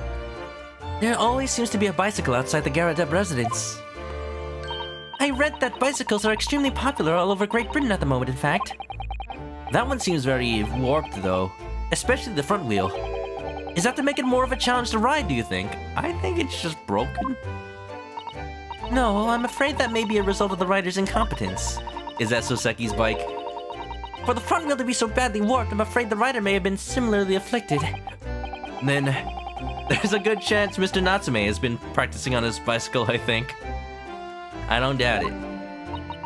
His little backwards thrust is him just practicing for the Tour de France. Oh dear, I fear you may be right. What a shame. Would have loved to see him compete. Dabbing while biking. That's probably how it got the dent in the first place. The Garrett household and Mr. Natsume's lodgings are in a prominent position there in the corner. Sometimes when I look at the building, I can't help feeling that it's a bit of a slant. Oh, you know what? Now I see it. It does look rather as if though it would collapse in even the smallest earthquake, doesn't it? And isn't it supposed to be haunted as well? I think I might have a hunch as to why Soseki-san is such a hunched back. Ugh. I see the cheese here, but it's not gonna let me identify it. There's like a broken fence here as well. So many details, the game is just like, no, yeah, you don't need to concern yourself with that. I guess. Is that the building that had like the big... The man that looked like Damon Gant, but so far has not been important? London's blanketed in fog again today, and the sky is covered in cloud. But if you look carefully in the distance, you can just make out the Crystal Tower being built. Oh, yeah! This game takes place in the past. I would like to visit the Crystal Tower someday. I'm sure it's beautiful. Ah, the Crystal Tower, yes. The centerpiece of the Great Exhibition that's to open in 6 months' time. Everyone's talking about the Great Exhibition of London at the moment, it seems. Well, it's to be the largest event of its kind anywhere in the world, with technology and scientists from all over. I can't wait for it myself. You think visiting students from the Far East like us will be granted entry? The last great exhibition was held in London. Had more than 6 million visitors, it seems. I almost thought it said just more than 6. Wow, that's a lot. 6 visitors. And this time, the British are determined to make it an even bigger success to outdo the Paris Exposition. I see. That's an incredible number of people. And with so many people expected to attend, we should easily be able to slip in unnoticed. Ryunosuke! You're a lawyer, can't you at least think of going in the legal way? Alright, that's right. That's right, we're gonna cheat. We're gonna cheat our way in. That's Ryunosuke's way. How else? There's also the honest approach of buying tickets at the main entrance, Mr. Naruhodo. That's right, we're gonna cheat. Bet you didn't think I had that up my sleeve. Sure he thought about it. Oh, there's that snowman again. William Robbins. Am I Novice's friend? If you're looking at Nintendo Novice's channel, I'm assuming. He's an acquaintance of mine. He's come by the stream a couple of times. If you're new to Twitch, hosting is when you can automatically put other channels to be shown on your channel when you're offline. I'm probably on auto host for him. Yeah, I haven't seen him in a while though. I hope he's doing okay. Why has somebody built this snowman on some sort of pedestal, do you think? It's his idol. Water. Water! Thanks for the hydrate, Haru. Hope you're having a good night. Working on more Dragon Quest? Are you playing 5? Nope, I'm sus! I'm just drinking water. Is that a crime? Is that illegal in Great Britain? I promise I'm not smuggling any soap in it. One up shrimp. Don't know if that was the answer you wanted, but thanks for coming on by. That's not a pedestal, Mr. Naruhodo. That's part of the snowman's body. Oh! Mentioning how Japanese-built snowmen usually only have 2 pieces. Really? But it already has a perfectly good body. Well, it's true that British snowmen are usually made with 2 balls of snow. Perhaps this is a foreigner. What? Really? Is it just in America that we like to make them with 3 balls? Interesting. I remember every time I saw a snowman in a Japanese video game, whether it be like Mario Kart or Mario games, I always wondered why it only had like 2 segments. And that weird bucket hat, like fez that it had. Apparently that's just what they have in Japan. Is it the bucket that they use to gather the snow, I wonder? That's pretty clever. And now we're looking at him as if he's strange. Poor man, I know how he feels. I was playing games with friends. Hope you're having fun. If anything, it's Japanese and British 2-ball snowmen that are the strange ones, isn't it? After all, real people do have 3 sections. Head, torso, and legs. Speak for yourself. You ever think that perhaps you think about things too much? Hey. Is that any way to talk to maybe not your future wife? Nobody knows. It hasn't been confirmed in official canon. I don't know. If anybody's wondering, my official stance is I do like pretty much ship Ryunosuke and Susato, but like in the future when they're older and more mature and actual adults, probably. I know a lot of people in the fandom do it as well. They draw comics where like their spirits are haunting Phoenix Wright in the future, being like, look at our grandson. He's a lawyer just like I was. Yes, and he's not that much better. Oh, the truth hurts. But, you know, again, hasn't been officially confirmed. Maybe I can go to Mr. and Mr. Garydebs? Yeah. New locations, prison and the Garydebs room. Let's check the Garydebs. We haven't seen them in a hot minute. Them snowmans. Watch out, snowmans. It's getting hot. It's the middle of summer. It was like 100 degrees today in LA. 21st of February, the Garydebs room. Here we are again. The eccentric landlord's eccentric top floor abode. Hopefully they've learned to stop throwing things out the window this time. We're here because Mr. Garydeb's the one who discovered the incident this morning, don't forget. What's up, Mr. Moonman? Goodbye, Moonman. Ah, you chaps, eh? Yes, good morning, sir. Thank you for your cooperation in court yesterday. I kind of wish I was, like, able to play this right after, in chronological order, to the case that happened before. I wish this was available back then. He's a moon man! Wait till you see his wife.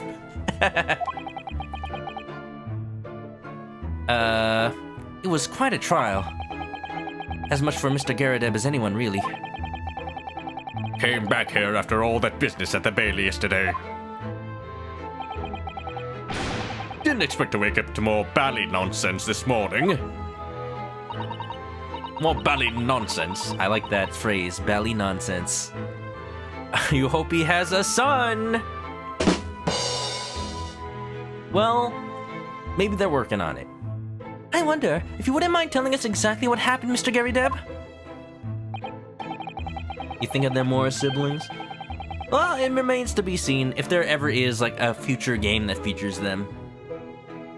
Like, I definitely wouldn't say, like, right after this game, go get married. I'm just saying, like, they work well together as partners in investigation. Who knows what could that turn into in the future? I can dream. Yes. Yes, I suppose you'd like to know all about that dead loss of an actor chap in the ground floor room.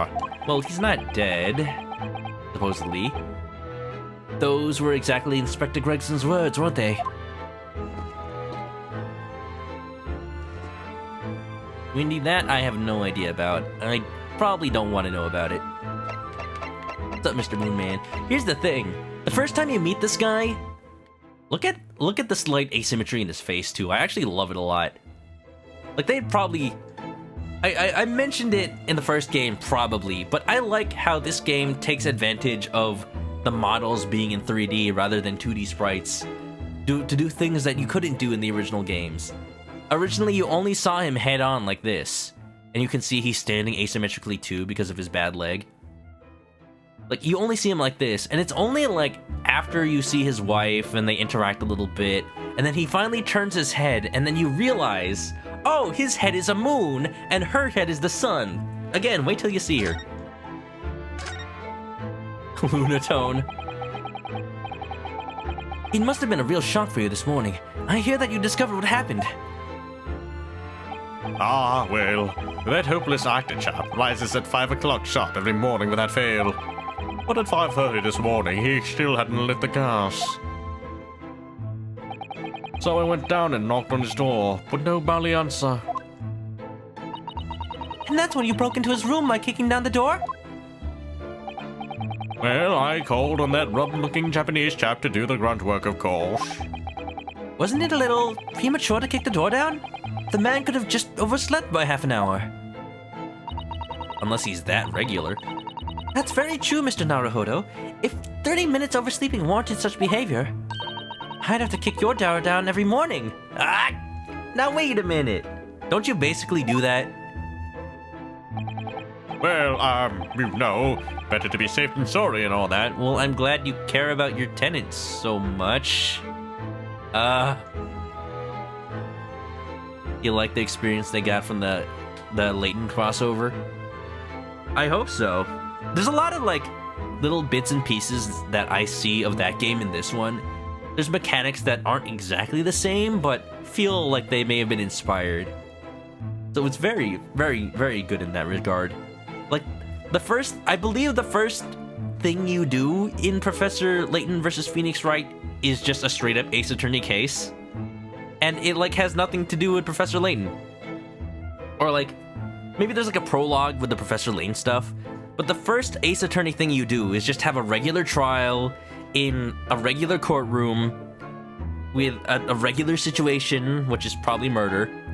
Probably not murder, I don't remember. But it involves, like, a sushi chef, and she's super awesome, and one of my favorite characters in the entire series. I would hope that she somehow appears in a main game later. But probably not. There's probably licensing issues. Is it just me, or is he avoiding our gaze now all of a sudden? Except that it was a sorry situation indeed that you found on the far side of the door. Haven't gone to that game yet? Oof, then I'll say no more. I just really like that it isn't just a pale imitation of both Layton and Ace Attorney. Like, no, it expands on both games' concepts. Well, more like it expands on Ace Attorney, and then the in-between investigation parts have puzzles in them.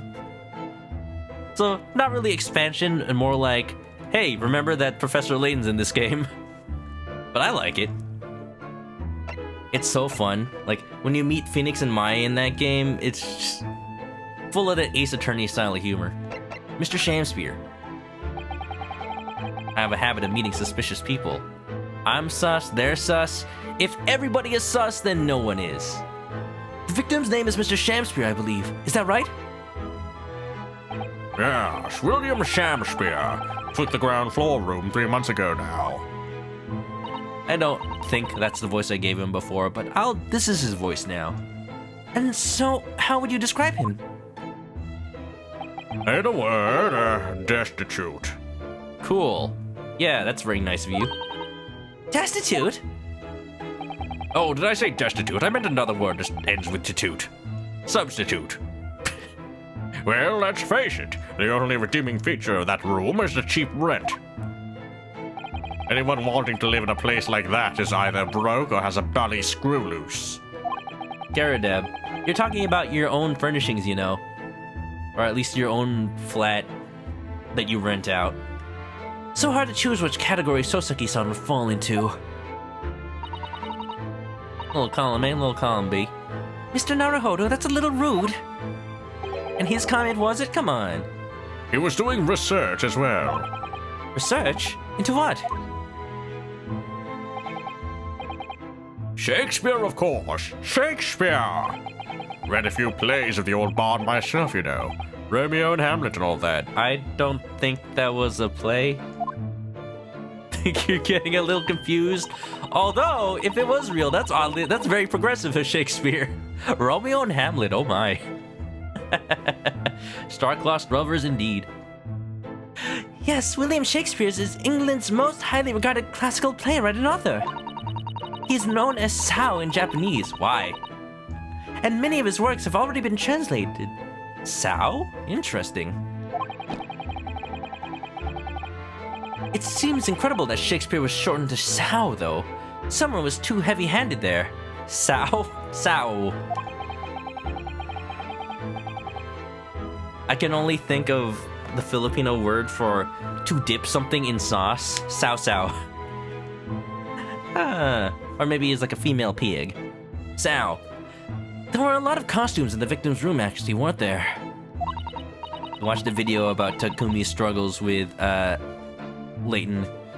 He wasn't used to the size of the team. I can imagine.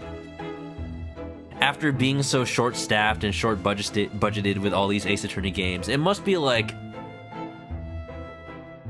total chaos to work with a large team for once. I hope they were, well, I know they were able to divide the work out properly because the game came out pretty good, I'll say. I haven't finished it, but I would like to continue it sometime. Cow cow. Romance Three Kingdoms. No, we're not playing Dynasty Warriors over here. Also, thanks for the follow. Of course, Mr. Natsume is a scholar of English literature as well. I imagine he and Mr. Shamspeare would have had much in common. You'd think they'd be friends. You know, now that it's in HD, I can really see Mr. Garadeb's military photo over here. Such a stone-faced gentleman. Mysterious as the dark side of the moon. Shakespeare interpretation disagreement leads to shocking murder. Let's hope it's not that. He sees the headlines now. Mr. Naruhodo, really? How rude! I was just thinking it. Did you read my thoughts? Yesterday's events. Yeah, we're playing Samurai Warriors instead. That's the new game. After Mr. Natsume's trial yesterday, you came straight back here, I believe, didn't you? Did you notice anything strange between then and this morning? Well, now, it must have been about 6 in the evening by the time I got home.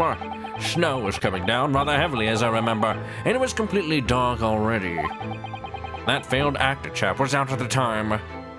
I'm deciding whether or not I want to evolve his voice into Tim Curry for a little bit of Nigel Thornberry.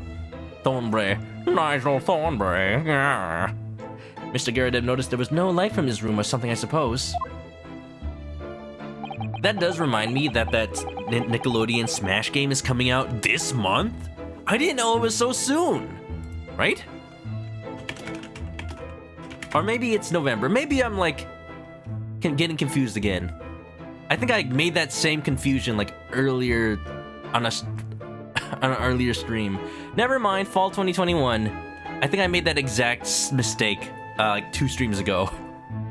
I don't know why I feel it's so close though. Psychonauts 2 is pretty close. Smashing! Couldn't summon the energy for anything much, so I just sat in front of the fire up there. It was after 8 before Shamspeare got back. Oh, he's too serious for Nigel Thornberry. And the chap was up past 1 in the morning, I'll have you know. Suppose he met his end sometime after that.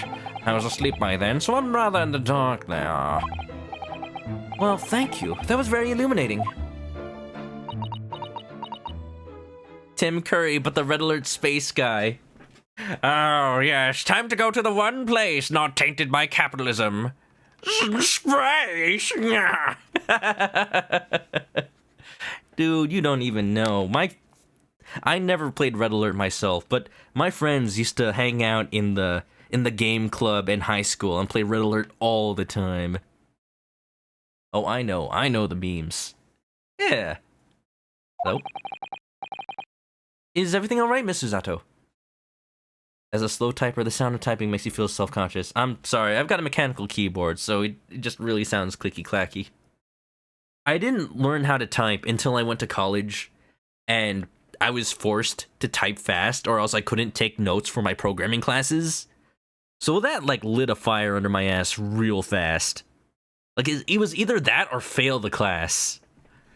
I recommend playing one of those games like Mario Teaches Typing or Typing of the Dead. They actually work really well to at least, like, motivate you to type faster. Maybe not as accurate.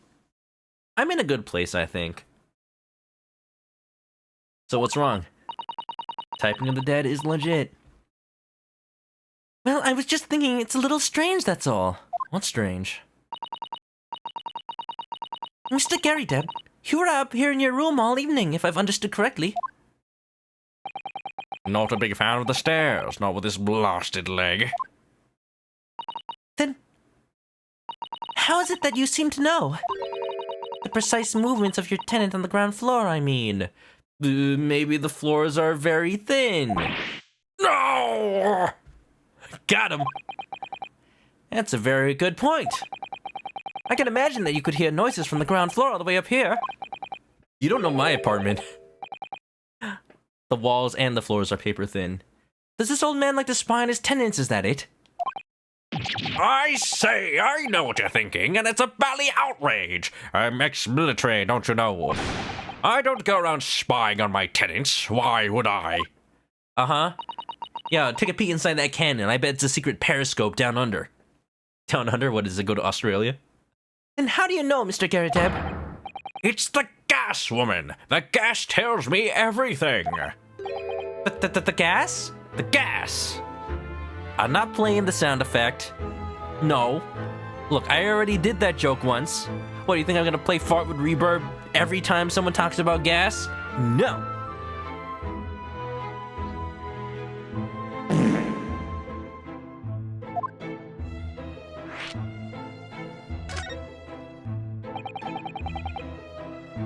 Wanna step on the gas tonight, I'll be your motto. What on earth do you mean, sir? You think I should have, like, alternates to my, maybe have a gas one? I would love to make it, like, randomized, but I'm not sure how to do that. I'm sure there's a tool for it. There we go. You guys were wanting it. I could see it in your eyes. And I'm not spying on you all. No. How could the gas tell you anything, let alone everything? Well, as you're probably aware, the gas is supplied to the building by pipes. Yes, I'd more or less work that out. Every room in the building is connected by a single pipe to the gas main outside. Single pipe, huh? And the gas company supplies gas to properties by the main. Via the main. Yes, I understand that too. Let me see if I can explain. Let's say I was to light the gas lamps up here. What do you suppose would happen? Well, obviously the room would get brighter. Exactly. But at the same time, the lights in all the other rooms of the house would dim for a moment. Oh? Because it needs to divert the gas. What? They dim? Why? I can see it in all y'all eyes. Y'all looking shifty. Perhaps it's because when you light a gas lamp, it briefly uses more gas than usual. And that reduces the amount of gas in the pipe for the other lamps that are connected to it. Kind of like when you turn on a computer for the first time and, like, if you have a graphics card that's too powerful, it may, like, jolt the power supply for a little bit. I'm sorry, that's not a analogy that a lot of people would get unless they build computers. But it makes sense to me. That might explain why the other lamps dim momentarily, mightn't it? Mightn't it? Yes, of course, because everything's connected to a simple supply pipe. 3 farts over the music? Now what does that have to do with the... with the I almost said DeLorean. With the AE Hachiroku. Is that supposed to happen, though? It sounds rather undesirable. Technology back then. Jolly good point. Fact is, the gas company's pipes in these parts are pretty hopeless, long worn out, and barely got any gas in them to start with. Opposite's also true, of course. Extinguish the lamps up here, run the glow brighter in the rest of the house. Ooh, that's probably important information. Ah, right, I see. I guess it sounds like the people who ran the gas lines didn't anticipate the population and usage growth over the years. I did learn recently that the engineer who designed the sewers for London, he was famous for telling everybody when he was drafting out his designs, like, oh no, yeah, I know they're supposed to be this big, these sewers, but London, it's going to be a grand place in the future. We'll make them twice as big as they need to be. Sure, it's a little excessive. Sure, it's expensive. But with how big London is going to be, we will need that much sewer space. And you know what? He was actually right. It ended up saving London a lot of money over the years from not having to, like, rebuild it all the time. They just have to maintain it. And that's why the sewers are so gigantic down there. Problem is, population of London is now so high that even that double capacity is not enough anymore. So now they really have to think about how they're going to rebuild those. But hey, that initial engineer, genius. Speaking as an engineer, I like that kind of forward thinking. So you watch the flickering of the lamps in one room, you determine what's happening elsewhere. You've got it. Okay. Oh, of course. Because when people come back home in the evening and before they go to sleep at night, what they're guaranteed to do is either light or put out their lamps and fires. Clever. The sewer can't handle all that. Poop. In point of fact, the room on the ground floor and the one above it use slightly different amounts of gas. By watching the lights in here closely, I can work out almost exactly what's going on in the whole house. Gosh, that's fascinating, Mr. Garydeb. Absolutely fascinating. It is? I guess from a, like, detective work standpoint, engineering standpoint. Oh, well, nothing to it, really. And I can't really see that it's going to help us with the case either. Oh, just you wait, Ryunosuke. It'll be the moment where you need to point the finger at the real culprit. And you're like, of course, the real culprit was Gasworth Gassington this whole time. What I'd like to know is why Mr. Garydeb is so interested in what his tenants are up to in the first place. I feel like there's more to it than idle curiosity. Because he knows when William Shamster turns on the gas, there's another coin to collect, probably. Well, we've done as much investigating here as we can, I think. Perhaps we ought to go out to the prison and speak with Mr. Natsumi again. Good idea. I just wanted to know that for sure, because I could spend all this time looking at the flat again. I'll look at one thing. I'll look at his medal. And the shells he apparently keeps on the fireplace, I'm assuming those are emptied. Don't keep them so close to a fire. Good to see Mr. Garydeb's Medal of Honor is still proudly displayed on the wall. The inscription reads, "For distinguished participation," if you remember. Yes, I remember. Because I remember thinking even if I might stand a chance of picking up honors like that. Participation, huh? Wouldn't know it to look at me now, perhaps, but I had my devil-may-care days, you know. Devil-may-care? What did you get up to? Oh, you know, shooting pizzas and whatnot. I think that's Devil May Cry. You can't say that, can't we, though? Can't we? In a Capcom game? You know what, you're right. The real culprit was the friends we made along the way. Hey, don't spoil Ace Attorney games. That happens sometimes. We're all in the past now, of course, and best left there.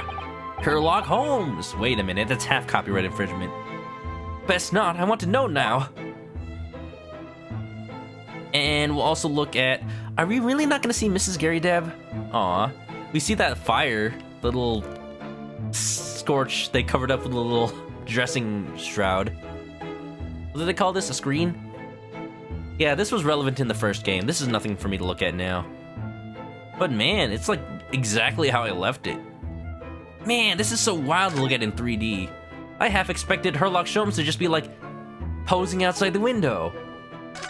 I can't believe I got stuck at one point because I didn't notice Herlock Sholmes was just dabbing in the corner here.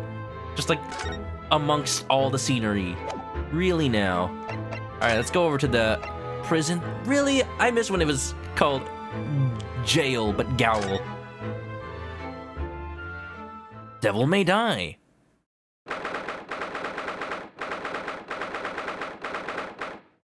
London sewers. He played with fatbergs. Yeah, that's true. Too much. Too much. 21st February. Locals prison, cell 9. Look, Mr. Naruhodo. Wow, is that the same cell he was even in last time? It's like they never needed to clean it up. Mr. Natsume, have the police finished questioning you now? Welcome, student, Mr. Naruhodo Esquire. Oh, yes? What is he? Tell me, is he a ghost? Is he here to haunt me? I am afraid of all ghosts. There's something weird in my neighborhood. In fact, it is my neighbor. Let me guess. You're talking about Mr. Sholmes? No, I'm assuming Mr. Shamspear. He actually calls himself a great detective, Mr. Natsume. Not a ghost. But his diabolic deductions, they're not of this world. They've left me. Oh, he is talking about Sholmes. Oh, cursed! I'm cursing, I tell you. Well, that sort of hurts. Credit where credit is due, Mr. Naruhodo. You were heavily involved in the deduction, too. Look, I can't help but have this instinct whenever I see Mr. Herlock get all excited. I can't have people out here believing that people are eating soap. It's just not in my blood, you know? Yes, moving on. We have some wonderful news. Oh? The victim that we all thought was dead has come back to life again. Don't phrase it like that. You're gonna scare the poor man. Now, in the absolutely worst case, you could only be tried for attempted murder. Wow. I'm sure that's a load off his shoulders. I'm so glad you're here, Ryunosuke. Such a way with words. That's great, isn't it, Mr. Natsume? It's terrible! Oh! I'm stuck in this cell, suffering for some silly wrong end of the stick. You did it, didn't you? Confess, you're a killer. Why the mustache? Constant questions. I'm sorry to hear that. Wait, did they actually interrogate him why the mustache? Hey, next time Joker Persona 5 goes to jail, maybe he should, I'm talking about when he was arrested in the beginning of the game. Maybe he should grow a mustache just to throw the detectives off his trail. Oh, that selfish shyster! Make up your mind. Are you dead or alive? If you're coming back to life, then why bother dying? You know me, I die hard. Gun to your head, what's an iconic Sonic the Hedgehog quote that doesn't involve gotta go fast and or yeah, chili dogs? And, that's my answer, honestly. That tweet that was going around. You know me, I die hard. You know what they say, rather. Man, I even got the quote wrong. It's been a while since I played Sonic Adventure 2. What can I say? Wickedly wishy-washy William! Well, it seems most likely that Mr. Shamspear was never actually dead in the first place. Ah, yes, that might make sense. And I'm pleased that he's alive, of course. Unraveling the Vein last night was much fun. I'd be sad to think it was our last. So you did meet with him. Oh! Oops. Oops is right. Mr. Natsume, does this mean You'll tell us the truth, finally? Please? that you did see the victim last night? You met with Mr. Shamspear, didn't you? I'm not saying another word. I demand to have a lawyer present. Soseki, I am your lawyer. Who do you think I am? Jeez, dude. Please, Mr. Natsume, we need to hear your side of the story. Oh, why am I cursed like this? So, Seki, hey, man. It's okay. Didn't I do a great job last time? Last time I seem to recall you barely got me acquitted. Why? I was fearful for my life out there. Well, yeah, but we got you. You're not guilty, right? Can I get a better lawyer? Oh!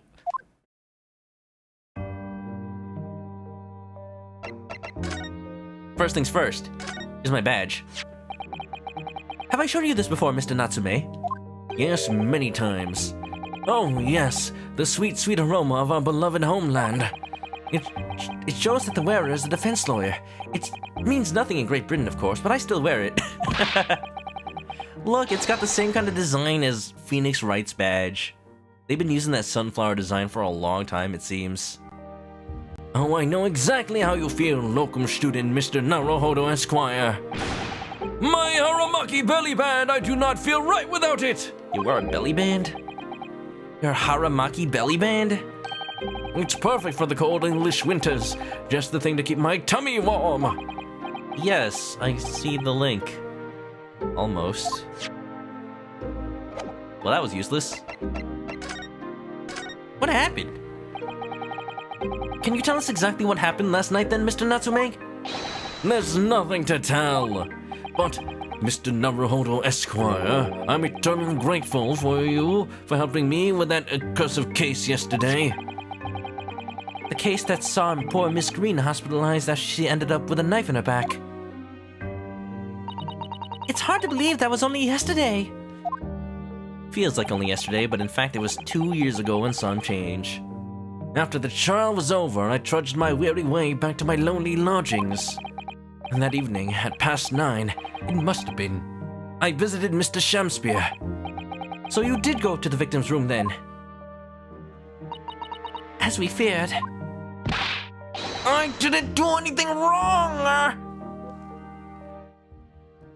Imagine the amount of Cyclops we'd be seeing if this was Phoenix and his Magatama.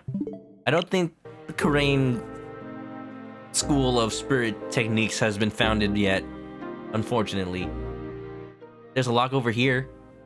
It can symbolize his Cyclops. I'd never been to this room before. His room, it was the first time! Were you invited? What made you decide to go? I bumped into him when I arrived back at the house. We got chatting and it developed into a discussion. But he had to go out, so I bade him farewell. That ties in with what Mr. Garadev said. The victim went out and came back after 8. We met again later that evening at around 9 or just after, when I took him some nice tea I'd brewed as a gift. Hey! Whether it's Japan or whether it's England, everyone can bond over some tea, right? So it was you who brought the tea that had clearly been drunk at the scene then, oh, and possibly poisoned. Yeah, okay, that's not that good for your case. I'm sorry, he's guilty. Lock him up. What a shame. What a shame. And I suppose you were discussing the works of Shakespeare, were you? Yes, that's right. That's exactly right. Romeo and Juliet! Who was the stronger? The stronger? The stronger? Well, if I remember, weren't they both like young teenagers in the play? Like really young, like 14 or something? I don't know. I don't think either of them were very strong. It was a delightful debate. Romeo versus Juliet, let's go. I'm sure. Such a stimulating subject, Shakespeare! And the debate became very heated, so you slipped poison into Mr. Shamspeare's tea. Ryunosuke, this is not the line of questioning you want to be true. No, never, not at all. Team Juliet won, that was me. And when I left his room... Team Juliet? Where's Team Edward? No, we're not talking about that. The flamboyant fellow was fighting fit. I swear it, categorically. Wendy's Team Juliet. Honestly. The freaking, was it the Capulets? Stronger than any Montague every day. Cursed existence. Like that Romeo, no. he was raised all nice and fancily, like, he's never had to actually engage in conflict in his life. Also, it's been a while since I've read the story and or watched the 1990s movie with Leonardo DiCaprio, so I think he actually does, like, sword fight. But still, though, like, we're talking unarmed? Juliet, all day. Like, Romeo let his guard down, that's the thing. Underestimating her. Romeo, more like Romy, no. Juliet was 13, Romeo was 17, and you're a hopeless romantic. Romeo was 17 and a hopeless romantic. Yeah, there's different times when Shakespeare was alive. Mr. Natsume, you often say the same thing about yourself, I've noticed. That you have a cursed existence. I'm sure I've mentioned this to you before, but I've been here in Great Britain for a year now, and in that time, I've learned that it's no place for me. It can be very trying to live in a foreign land and adapt to the ways of another culture. There are foreigners everywhere I look, and they all stare at me. They all laugh. Oh, that's the impression I get whenever I go out. It makes me scared to leave my room. Which is why I've become a recluse. But even in my room, I find no respite from my fears. I've moved more times than I can remember, and then 1 week ago, I moved into Briar Road. Just a week. But why? I mean, why did you choose that place? It doesn't seem very comfortable. I'm not exactly sure if Soseki has a steady income. Because the rent is cheap. I have so little money, it spoke to me. It said, "You ain't getting nothing better than me, baby." And it was right. oh.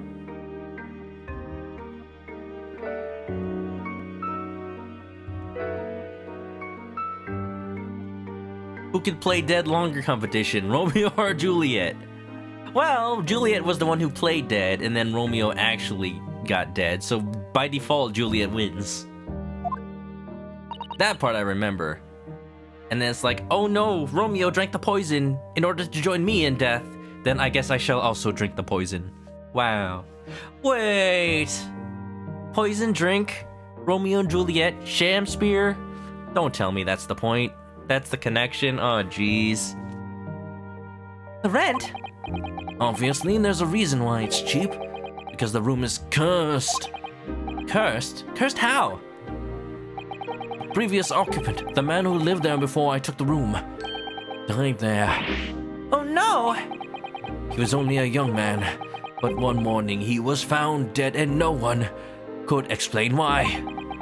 Surely no one would want to live in a room with a history like that. I didn't.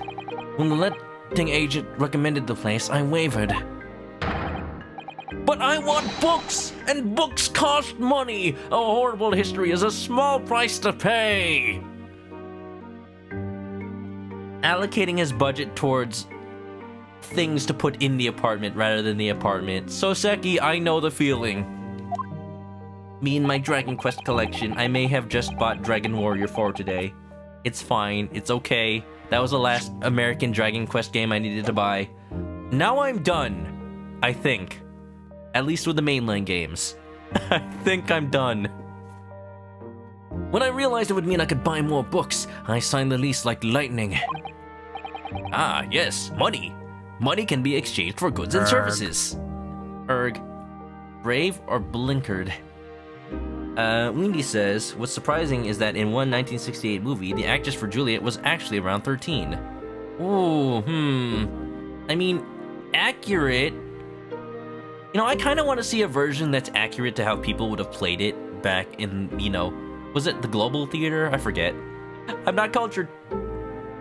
The actual theater that performed Shakespearean plays for the first time. You know, when, like, men would play Juliet and just be, like, pretending to be girls. It's, you know, probably how Shakespeare would have wanted it to be seen in this day and age. Brave or blinkered? But after I moved in, I soon came to realize what I'd done. I was just thinking at the beginning of Yakuza Like a Dragon, where George Takei's character was like playing the woman in that play, but also like kicking ass. Heck yeah. I realized how horrible that room's history really was. Oh, so Seki, a typical poor struggling scholar. I bet if cup noodles were invented by then, he'd be living on nothing but a diet of those. Gosh, was it really so awful? Horrible history. The case of the horrible history. How did the room's horrible history affect you, Mr. Natsume? What happened? At first, it was just a feeling. The feeling of beady eyes boring to my back, watching me. I love this alliteration. It's like he's really a writer. Do you think that it might just have been your mind playing tricks on you? No, no, no! My mind doesn't know any tricks. It was someone else. It's been one long nightmare ever since I was given the keys to the place. A nightmare? You've been having bad dreams, you mean? I bet what happens is that every time the lights flicker from gas being diverted around the building, he thinks it's a ghost, like, tampering with them. Oh, that's probably it. All the souls who've died in that room are hanging over me in my sleep and trying to strangle me. Oh. That really is horrible. And now I come to think of it, it happened again last night too. The very same night that Mr. Shakespeare was writhing in agony from the poison in his body. I was on the verge of being suffocated silently by those miserable spirits in my room. You simply must move out of that room as soon as possible. Yes, you're right. I know it. And that's why I'm already searching for the next room with a history to call home. Yeah, no. I'm guessing he just moves back to Japan. It's not worth the stress of being arrested for murder like every other day. In this case, literally. I think perhaps you should try to avoid accommodation with any kind of history at all. Yeah, have a nice brand new apartment building. I'm sure that will be cheap. Otherwise, I'm scared that you yourself may become history. Oh! Whew. Susato-san knows how to make the man listen. And scare his pants off. I think that's it. Of course. Mr. Lord of the Manor is worried about the curse in my room as well. You mean Mr. Garudeb? Yes, he knows that if people keep dying there, he'll never be able to rent it out again.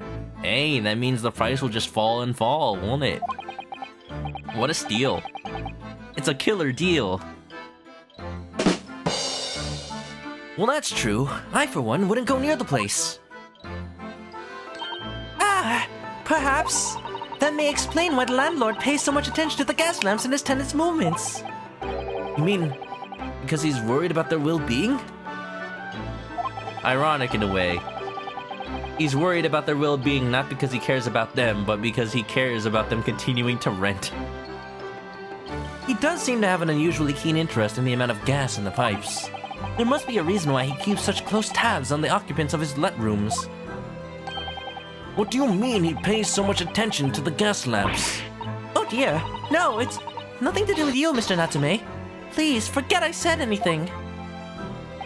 Oh, now that you're talking about me behind my back as well.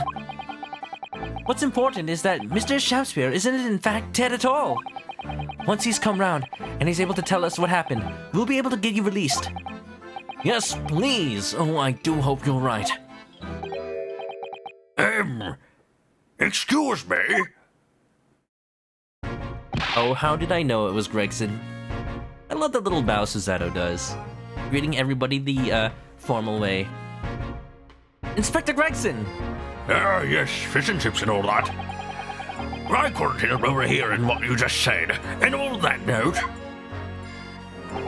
I have some good news and some bad news. The good news is that We'll just let Soseki Natsume go. No. dang!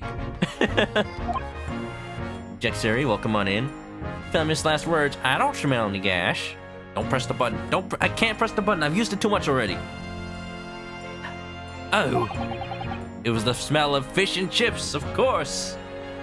What do you want first? The fish or the chips? I'd like some fish, please.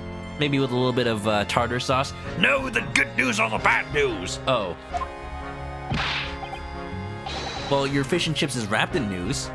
I'll have that news. Always, every time, the bad news comes first. When hope is all you have, hold on to it. That's my guiding principle. Right, well, in that case, the good news it is. What? Huh? Sorry, but it's just a lot easier to explain everything that way. Then why did you give us a choice, sir? Mr. Fishy Chippy. You're not even gonna let me have any fish and chips. Everything about you is a lie. Then why did you ask me for my preference? As you might have heard, Doesn't even grace him with the answer. the victim, Mr. Shamspeare, was just unconscious. He has come round now. Is the bad news that he has fallen into another coma? Yes, we saw it happen in all its terrifying glory. It was an event, to be sure. He's still being treated by the doctors, but we've managed to get a written statement from him already. Oh, good. Evidence. Always my best tool. Never worked against me, ever. Oh, isn't that wonderful, Mr. Natsume? Oh, thank goodness. It's all over then. I can leave this somber cell. Sorry, no, that's not on the cards. What? Why ever not, Inspector? Mr. Shamspeare has implicated someone as being responsible for what happened last night. Implicated someone? Oh dear. You don't mean... Someone who... I'm sorry to say I do, yes. He's pointed the finger at you, Mr. Natsume. Oh, here it goes. How are we gonna get out of this one, Susato? Oh, you know how. That's right, we're gonna cheat. Sorry, no Game Genie codes here. Although this is a video game. I could just press story mode and let the game play itself, but no.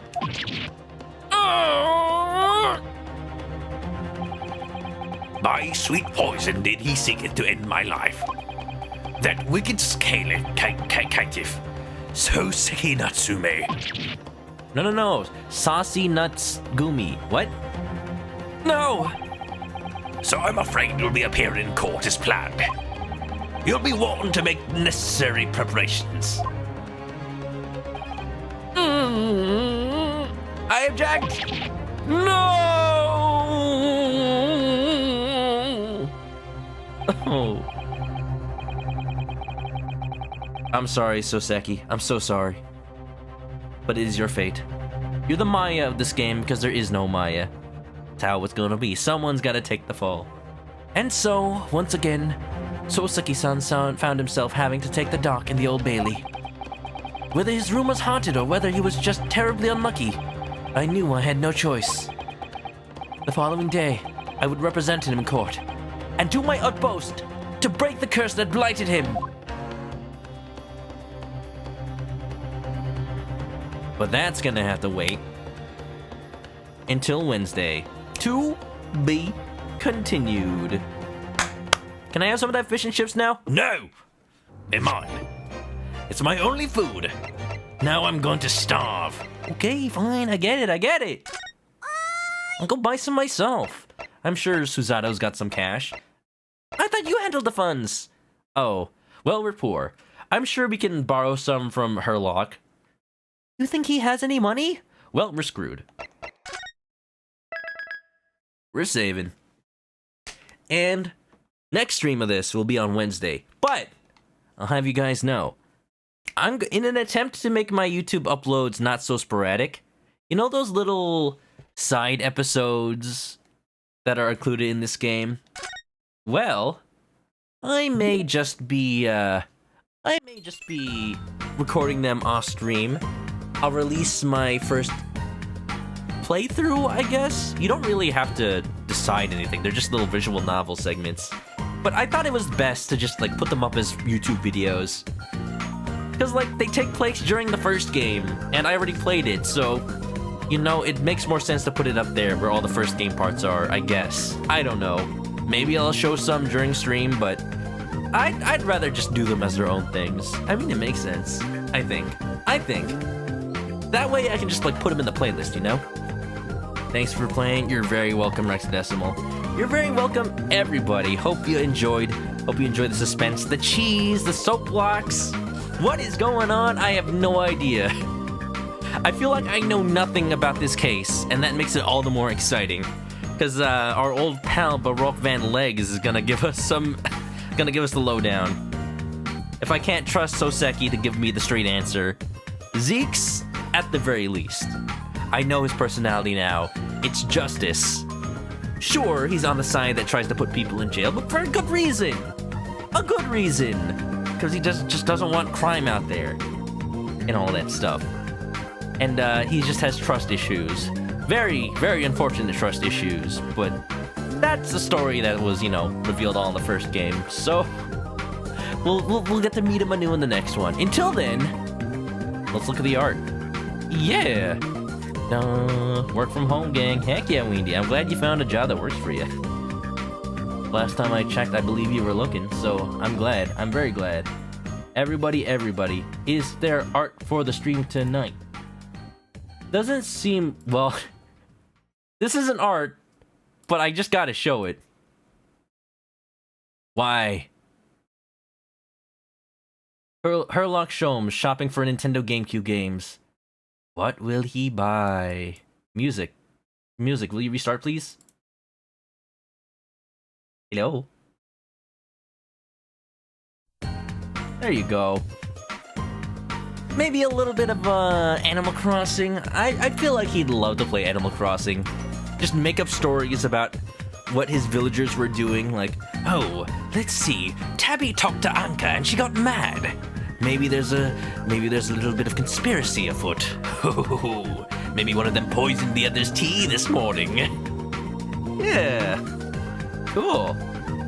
Alright, okay. Trial next time. Yeah, baby. Herlock is just thinking of the game to play. The game to buy. Is this a Toys R Us? I think it is. Yeah. Oh, I recognize those little bring this to the front counter slips anywhere. Man, I'm just so nostalgic now. I'm sad. Toys R Us is all but gone. They're coming back in malls and whatnot, but besides that, a shadow of their former self. Yeah, for sure. Stay safe out there, everybody, and as always, if you haven't already, you can give me a follow on Twitch to catch me live next time I play this or any other game. There's the YouTube channel for past VODs. The entire past game is up there, although it's pretty old at this point. Definitely my style has evolved a little bit since then. Twitter, Discord if you want to hang out off stream, and yeah. If you need to go to sleep, I'll let ya. This is the ending for the YouTube video, but people on Twitch get to see a little bit extra. The raid cast, I like to call it. If you need to go to sleep, I'll let you. Have a good night. Stay clucky, and I'll see you next time, okay?